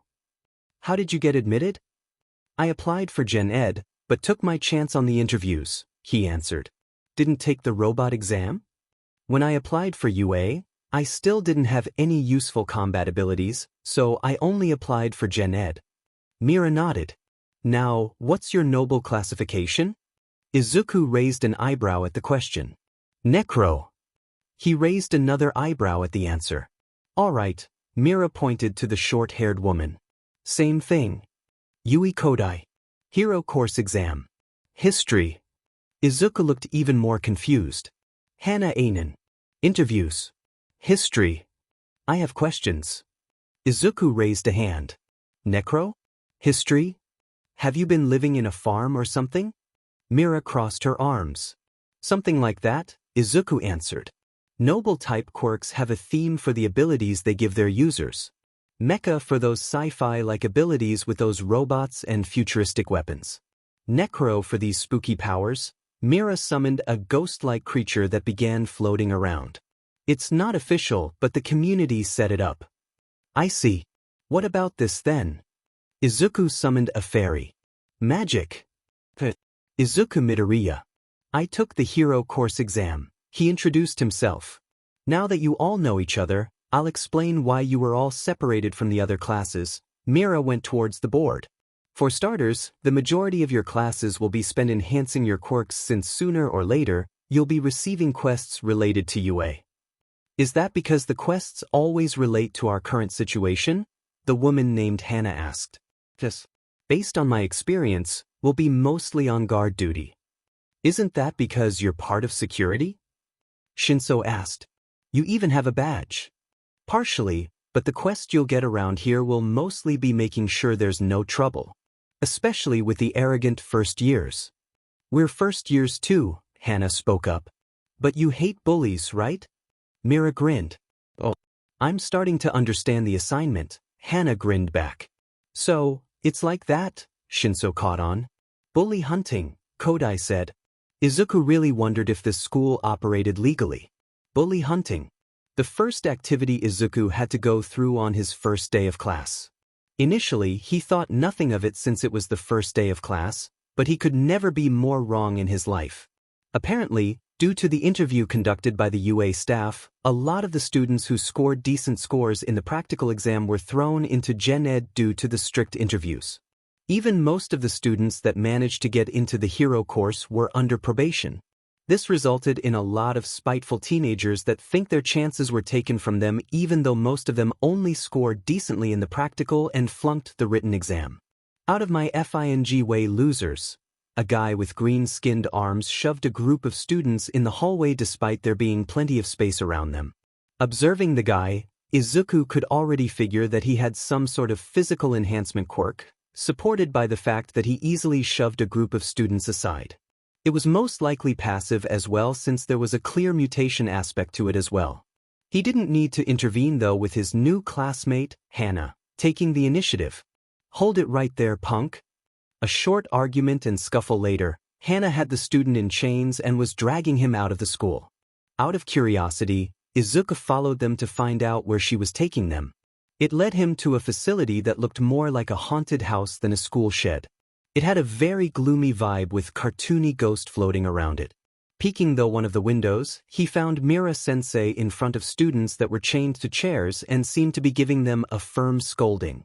"I'm liking this school already." Izuku turned around to find Hitoshi Shinso pushing a cart with 3 male students tied up and their mouths gagged. He wheeled them inside where Mira-sensei enthusiastically greeted them, followed by the empty chairs suddenly gaining ghostly limbs and grabbing the delivered students. Izuku really refused to believe this school operated legally. Tsukachi was getting tired of the recent events. The world was slowly being turned into a game board by players that had no remorse for sacrifices. Every day, numerous cases about illegal quirk use involving noble-type quirks were piling up on his desk. Even when a major organization was finally disbanded, the crime rate didn't go down. Even the Hero Commission was facing severe backlash due to being targeted by a lot of noble quirk users. It wasn't really a surprise to Tsukachi since the majority of noble-type quirk owners were the victims of the society created by the Hero Commission. With formerly weak quirks getting a massive boost in power, their hate was pointed at the people who created the society that made them suffer. The only thing Tsukachi was relieved of was the fact that they mostly avoid innocent people. The crime began to funnel away from civilians. Small businesses and residential areas didn't suffer from the crimes of noble quirk owners. Unfortunately, schools, hero agencies, and the Hero Commission branches were constantly attacked. Reports of students known for bullying and a lot of teachers were found dead at scenes. Countless terrorist attacks on hero agencies and targeted attacks on heroes. Which led him to where he is now, Endeavor's agency. "Thank you for meeting me," Tsukachi said as he took a seat on couch in Endeavor's office. Endeavor's agency was the most targeted by terror attacks and Tsukachi was hoping to find out why. Cooperation would be for the best in this situation. Endeavor actually looked exhausted as he sat on his desk. "Do you have any clue why they're targeting you the most?" "I believe we actually found a clue," Endeavor replied. "Among the ones we captured and identified, we actually found something in common between them." "Oh. That is?" Tsukachi prepared to write everything down. "Their fan mail," Endeavor revealed, making Tsukachi raise an eyebrow. "Their letters contained the same thing. They asked me if they could be a hero with their quirk. The team that handles it denied them, stating their quirk would be worthless as a hero," Endeavor explained. "I can't say I would have said something different had I read it myself. I would have probably just ignored it." "I see." Tsukachi wrote everything down on his notepad. "They reached out for any form hope, but got shut down instead. That likely made them resent you." "They won't be the first," Endeavor said in a tired tone. "How was school today?" Rumi asked as Izuku magically appeared back home. "Weird and eventful," Izuku commented, then he snapped back to Rumi when he noticed something. Rumi was sitting naked on the couch. Izuku looked away with his face red. "Why are naked?" Rumi smirked. "You see, we finally got a reply about the legality of our situation." "That sounds ominous," Izuku said nervously. A pair of arms wrapped around Izuku's neck, and he felt the sensation of bare skin on the back of his neck. "You see, exploiting the gray area regarding quirks with animalistic instincts, we found a way to make our situation legal," Ryuko stated. "Morally questioning but legal," Rumi commented. Izuku gulped. "How?" he nervously asked. "It's quite simple. You need to be the initiator in the relationship," Ryuko whispered into his ear. "But why is she naked?" Izuku tried pointing to Rumi without looking. His finger landed on something soft. Firm but soft. "There was nothing said that we couldn't tempt you," Rumi's voice sounded close. "Task, just do it. Reward, enhanced constitution." Izuku began to sweat. "I need an adult." "We're the adults," Rumi whispered in one ear. "And we need you," Ryuko whispered in the other. Fuyumi had seen a lot of weird things ever since she moved here, and she learned to not question it since she won't even get a straight answer. Though her life here was peaceful. She only hoped her siblings were living well too, but she knew better than that. She got out easy, while her little brother was still under her father's care. And she didn't even know her own mother's condition. Going for a walk to try and clear her mind, Fuyumi ran into Mirko, who was crawling away from the main house. "Are you all right, Mirko-san?" Fuyumi asked in concern as she ran to her side, helping her to her feet. "Why, I'm good," Mirko replied strangely. "Caillou." An odd screech came from inside the house. "We should go," Mirko began frantically limping away. But Fuyumi pointed to the house in concern. "Shouldn't we dash?" "No!" Mirko exclaimed, almost like she was afraid, something Fuyumi never expected the rabbit hero to be. But the reason was soon revealed when an invisible force seemed to pull them both into the house. Once inside, the first thing Fuyumi noticed was the tattered and torn clothes on the floor, which she identified as Izuku's clothes. "You put those on quick." Fuyumi turned around to see Izuku holding Mirko up by her waist. "Where did you even get these? You were naked when I arrived." At that moment, Fuyumi realized that Izuku wasn't wearing anything. His muscular body was on full display, the sweat making them glisten under the light of the room. On the floor beside him was Ryukyu, also completely naked and with a slightly bloated stomach. Looking closer, Fuyumi could see a thick white liquid dripping between her legs. "I was just getting some refreshments," Mirko spoke. "We got some right here." Izuku pulled down her shorts, revealing the same white liquid dripping between her legs and coming out of her womanhood. Fuyumi gasped at the scene, drawing Izuku's attention. Mirko's eyes flashed with an idea. "She also wants in." Fuyumi froze. Izuku faced towards her, giving her a clear look at his hammer of justice. Fuyumi gulped. "I guess I am technically your fiancé." She did not know why she said that. "You're playing along?" Mirko said in confusion. "I mean, yeah." Fuyumi was pulled in. Itsuka stood in front of Izuku's house. The screams coming from the house was concerning, but Itsuka wasn't brave enough to go in. "I'll come back later." Itsuka turned to Aqua. Aqua nodded. "I'll mention it to Master." "You look tired," Hana commented as Izuku took a seat. "Had a busy night," Izuku replied. Shiranui-sensei slammed the door of the classroom open. "How was bully hunting yesterday?" It was more of a statement than a question. "You brats got a lot of other brats yesterday. Are we going to be doing the same today, sensei?" Hana asked. Mira shook her head. "Today, the four of you will be joining the hero course today." The students leaned in interest, even the two silent ones. "Suit up, brats. It's time to wreak some havoc." After donning their hero costume, Shiranui-sensei led the class to one of UA's training grounds. Arriving at the observation room, Izuku saw a few familiar faces, some of them he couldn't remember where he'd seen them before. "How are you doing, cowboy?" Itsuka smirked as she approached him. "Cowboy?" Izuku raised an eyebrow.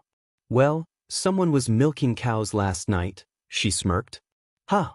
Izuku tilted his head in confusion. Itsuka just gave him a flat look. "Never mind. Nice armor." "Thanks." Izuku's hero suit was a combination of European medieval armor and a samurai armor, with a Kevlar vest designed to mimic European leather armor and the large shoulder guards from samurai's armor. The same Kevlar material was used on his pants, while his boots were still plated along with his gauntlets. The design gave Izuku enough protection while giving him enough mobility to use his weapons. "All right, gather up," Shiranui-sensei yelled. Normally, All Might would be teaching this class, but he's busy today, so I'll be dealing with you brats. Izuku looked around, seeing at least 2 classes worth of students present. He had expected to see another familiar and unwelcome face, but he didn't. He suspected that he either failed the exam or the interviews. "This exercise will be simple," Shiranui-sensei began her explanation. "The 4 students in my class will be defending 4 packages. Class 1As and 1Bs task is to retrieve those packages." A student wearing white armor raised their hand. "Wouldn't that be unfair to your student, sensei?" Shiranui-sensei just laughed and ignored him. "Property damage and excessive force will affect your individual grades, so keep that in mind. Task: protect the package until the time runs out. Reward? Izuku raised an eyebrow. He didn't expect to get a quest from this, but he wasn't going to question it. Time to get this battle trial started. The exercise began and everyone immediately took off. Itsuka's group composed of Yaoyorozu, Jiro, Uraraka, Hida, Azui, Awaze, Hananuki, and Tetsu.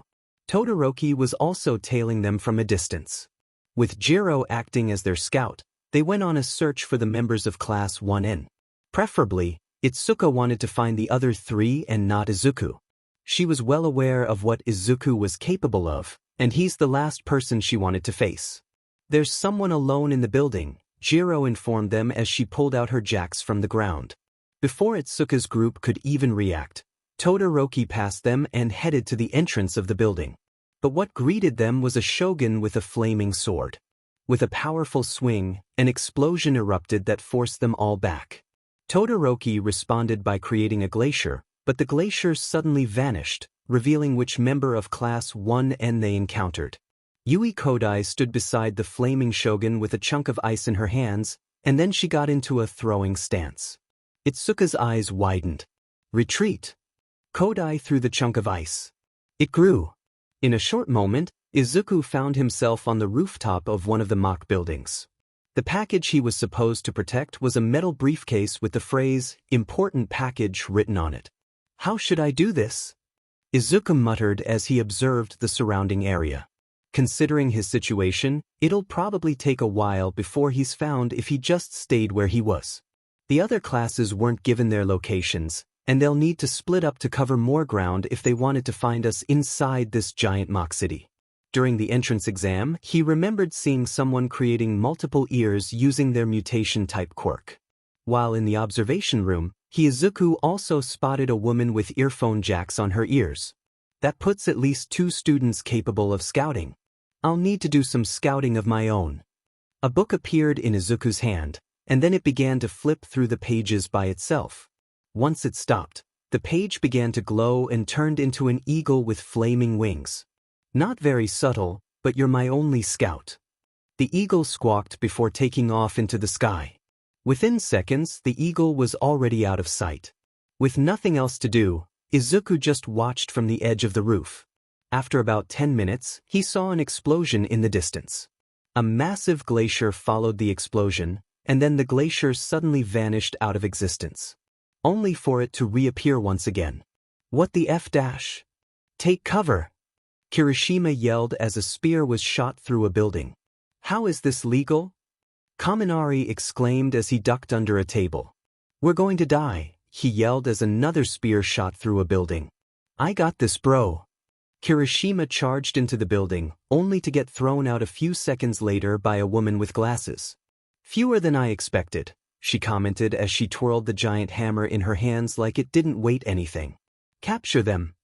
3 giant Roman soldiers with gray skin came out of the building she came from. One of them carried a bow, revealing that the spears they saw were in fact giant arrows. Another one carried a short sword but looked more like a great sword compared to a normal person and a round shield.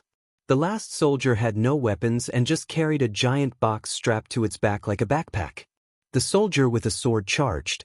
Sorry about this. Ashido began spraying acid towards the charging soldier, but it simply raised their shield and continued charging undeterred. Once the Roman soldier was close enough, the soldiers swatted their shield, creating a gust of wind that sent all the acid scattering into the area. The soldier raised their sword and brought it down on Ashido. Mina! Kirishima screamed in horror. But to their relief, the soldier seemingly phased through Ashido, and then she vanished. Ashido has been eliminated. The voice of Shiranui-sensei rang through the testing area. She has been teleported to the observation room. With a sigh of relief, Kirishima focused his attention back to the exercise, only for a hammer to phase through him. In the blink of an eye, he found himself back in the observation room with the other students. The students screamed as vines tormented the whole area. Meanwhile, Shinso sat on a broom with a pale-skinned witch that floated above the chaos. At the center of the chaos was one of the students from Class 1B, who was currently under his control. I will not be taken out, Lee Dash, a loud blonde guy wearing a suit yelled before he was trampled by vines. You did a great job enhancing her quirk, Shinso praised the witch who just cackled in response. The glacier crashed onto the ground, sending ice and dirt everywhere. Yaoyorozu created 2 riot shields, while Itsuka held them up to block the mix of debris heading for them. How is this fair? Uraraka yelled as she helped by pushing on the shield. We need to get out of here. Yaoyorozu yelled through the sound of the crashing debris. On my back pouch, there's a piece of paper. Grab it. Itsuka yelled back as she was having trouble holding up the shield. With Jiro being the closest to her, she was the one who reached around Itsuka's waist and grabbed the paper on her pouch. Jiro unfolded the paper to reveal the picture of an angel with 2 pairs of wings and a bunch of words on one side reaching all the way to the bottom of the page. What the hell is this going to do? Jiro asked. Yaoyorozu grabbed the page, figuring out what to do. Once she had the page, in an instant, they found themselves in the sky. They were standing on a platform made of golden light. What the hell? Jiro muttered. Itsuka fell on her but out of exhaustion. Lady Itsuka, the angel spoke as she was flying beside them. Thanks for the save halo, Itsuka replied. Whoa! Uraraka stared at the beautiful angel in amazement. Thank you for your help, Yaoyorozu thanked the angel. The angel named Halo turned towards Yaoyorozu. It was my pleasure. Then she glanced down where the chaos had begun. Todoroki had created an ice platform to avoid the debris and sent waves of ice towards the woman from Class 1N. The waves of ice were blocked by slashes from the flaming shogun. I hope the others are okay, Uraraka mentioned. I'm sure the school won't allow to die on their first hero. Exercise? Yaoyorozu replied. Izuku was bored. His classmates already encountered the other students, while he was still where he started. He considered jumping in to help his classmates, but from what his summon reported to him, they were all doing well. For a moment, Izuku considered jumping to help the other classes, but he didn't know if that was allowed. Out of boredom, Izuku took out his book of summoned creatures. Most of them were creatures that he obtained from taking down other people with noble quirks that attacked his home, or from the raid. They were all creatures that were stored within his vault, but Aqua handpicked the one that were supposed to be useful. For summoned creatures below the rank of hero, the concept of loyalty was thin, so there would be no issue of them taking orders from Izuku despite having a previous master. The only exception would be if they raised the creature from minion grade, but that was a very rare case. The ground shook violently. Izuku looked up to see a pillar of red light. Multiple active players gathered. Special event starting. Izuku raised an eyebrow at the sudden message, then he turned back to the pillar of light. After a while, the pillar vanished, leaving a humanoid figure. The tyrannical king has descended. What the hell? What the hell is that? Jiro asked as the pillar vanished. Did someone summon it? Uraraka added. Itsuka stared at the new arrival. The figure seemed to be a humanoid man with lavender skin and a pair of white avian wings. It held a white lance in each hand and a giant golden ring on its back that was glowing. I'm no expert with suddenly appearing magical creatures, but I'm pretty sure that's not on our side, Jiro spoke. It is not, Halo responded as 2 swords of light manifested in her hands. The creature towards them. With a power beat of its wings, it soared towards them. Halo conjured multiple spears of light and sent them shooting towards the approaching enemy. The creature avoided and blocked the spears with their lance. For my ascension, the creature yelled as one of his lances began to swirl with energy. You have no place here. Halo created a golden barrier to block the attack and protect the people behind her. Oh shit, hold on to something. Itsuka yelled. Hold on to what? Jiro yelled back. We're in a floating platform. The energized lance collided with the barrier. The impact created a wave of energy that could be felt through the whole testing field. I will eradicate everything in my way, the creature yelled as he broke through the barrier. Halo and the creature clashed. Both winged creatures soaring through the sky and clashing weapons with each other. Every clash of their weapons created a hypnotic melody that rang around the area. We need to get down from here, Yaoyorozu said as she began handing out parachutes. With Halo in combat with the unknown creature, it was better for them to stay out of the way. On their way down, Todoroki created an ice platform to catch them. What's going on up there? Todoroki asked while shivering. We don't know either, Izuku replied. But we need to get out if he dash. Izuku was interrupted by Halo crashing on the ground a few feet away from them. The intruder stood over her with his foot planted on her chest. I am Astaroth, the true king of this La Dash. Astaroth was suddenly sent flying through a building. Get your foot off my summon. Izuku cracked his knuckles as he faced the direction the invader went flying. My apologies, master, Halo spoke as she got up. I have failed you. It's all right, Izuku replied. You did well. You dare get in the way of my ascension. Astaroth shot towards Izuku. Astaroth moved his lance forward, but Izuku ducked under it before landing a clean left uppercut to Astaroth's chin. Astaroth was pushed a few steps back, and as Izuku charged in, he tried to kick Izuku, but Izuku caught his kick with right arm before striking Astaroth in the face with his left elbow, then releasing Astaroth's leg and twisting his body to send Astaroth flying with a right hook to the face. Izuku dashed after him, but Astaroth managed to regain his balance quick enough to throw a punch, only to get parried by Izuku.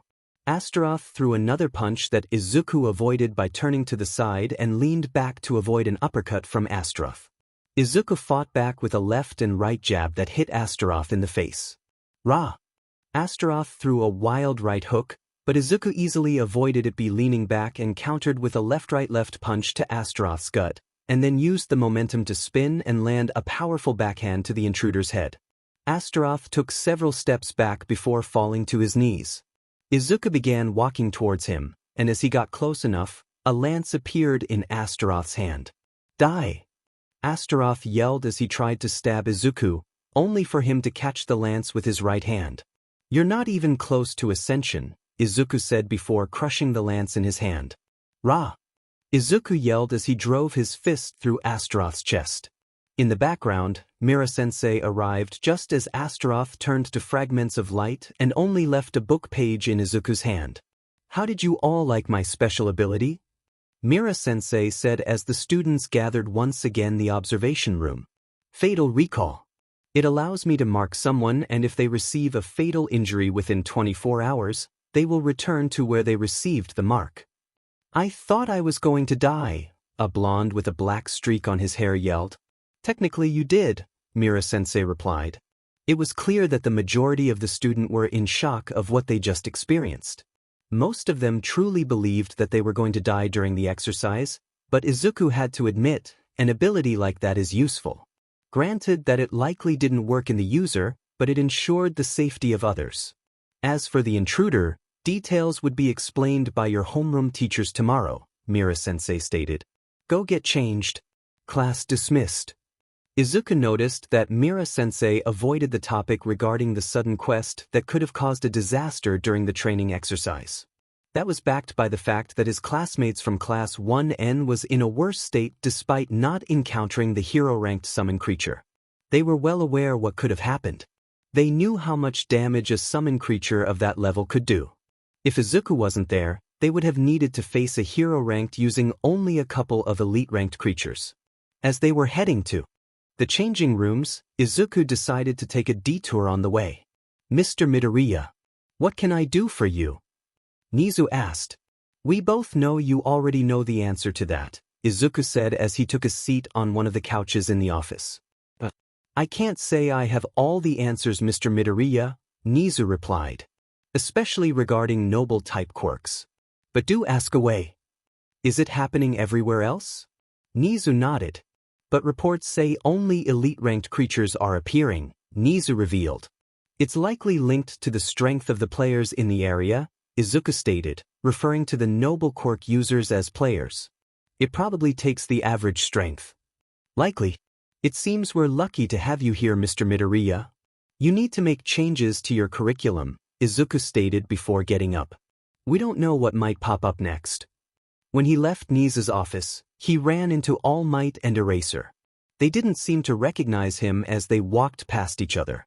But Midnight, who was walking right behind them, did. Oh hey kid, Midnight spoke. Any chance I could get some of that carrot Mirko's been bragging about? Midnight asked with a grin. Izuku just stared at her in confusion. The golden carrots? Midnight leaned towards him. Not that carrot, she whispered. Izuku just got even more confused. I'll stop by tonight. Izuku just watched as she walked away, somehow swaying her hips in a way to make them more alluring. Things were starting to suddenly get out of hand. Tsukachi thought that after the raid on allied groups in Japan, things would start to die down. But now, random events began popping with powerful monsters suddenly appearing. The worst part was that even the noble quirk users barely managed to take down the monsters.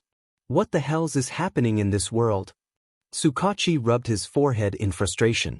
Tsukachi also needed to address the sudden population decline after the mess the noble quirk users created in the past year. You got a second detective? Officer Sansa knocked on the open door of Tsukachi's office. What is it? A similar incident happened during one of UA's training exercises? Sansa informed. Tsukachi sighed. What happened?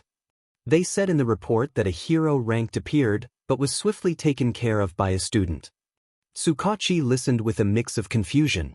Every hero-ranked creature he had encountered or investigated were powerful enough to fight against All Might. These summoned creatures were what separated the weak noble quirk users from the elites. Hearing one got swiftly taken down by a student was just too hard to believe. Do we have a name on the student? Izuku Midoriya, Sansa answered. It made sense now.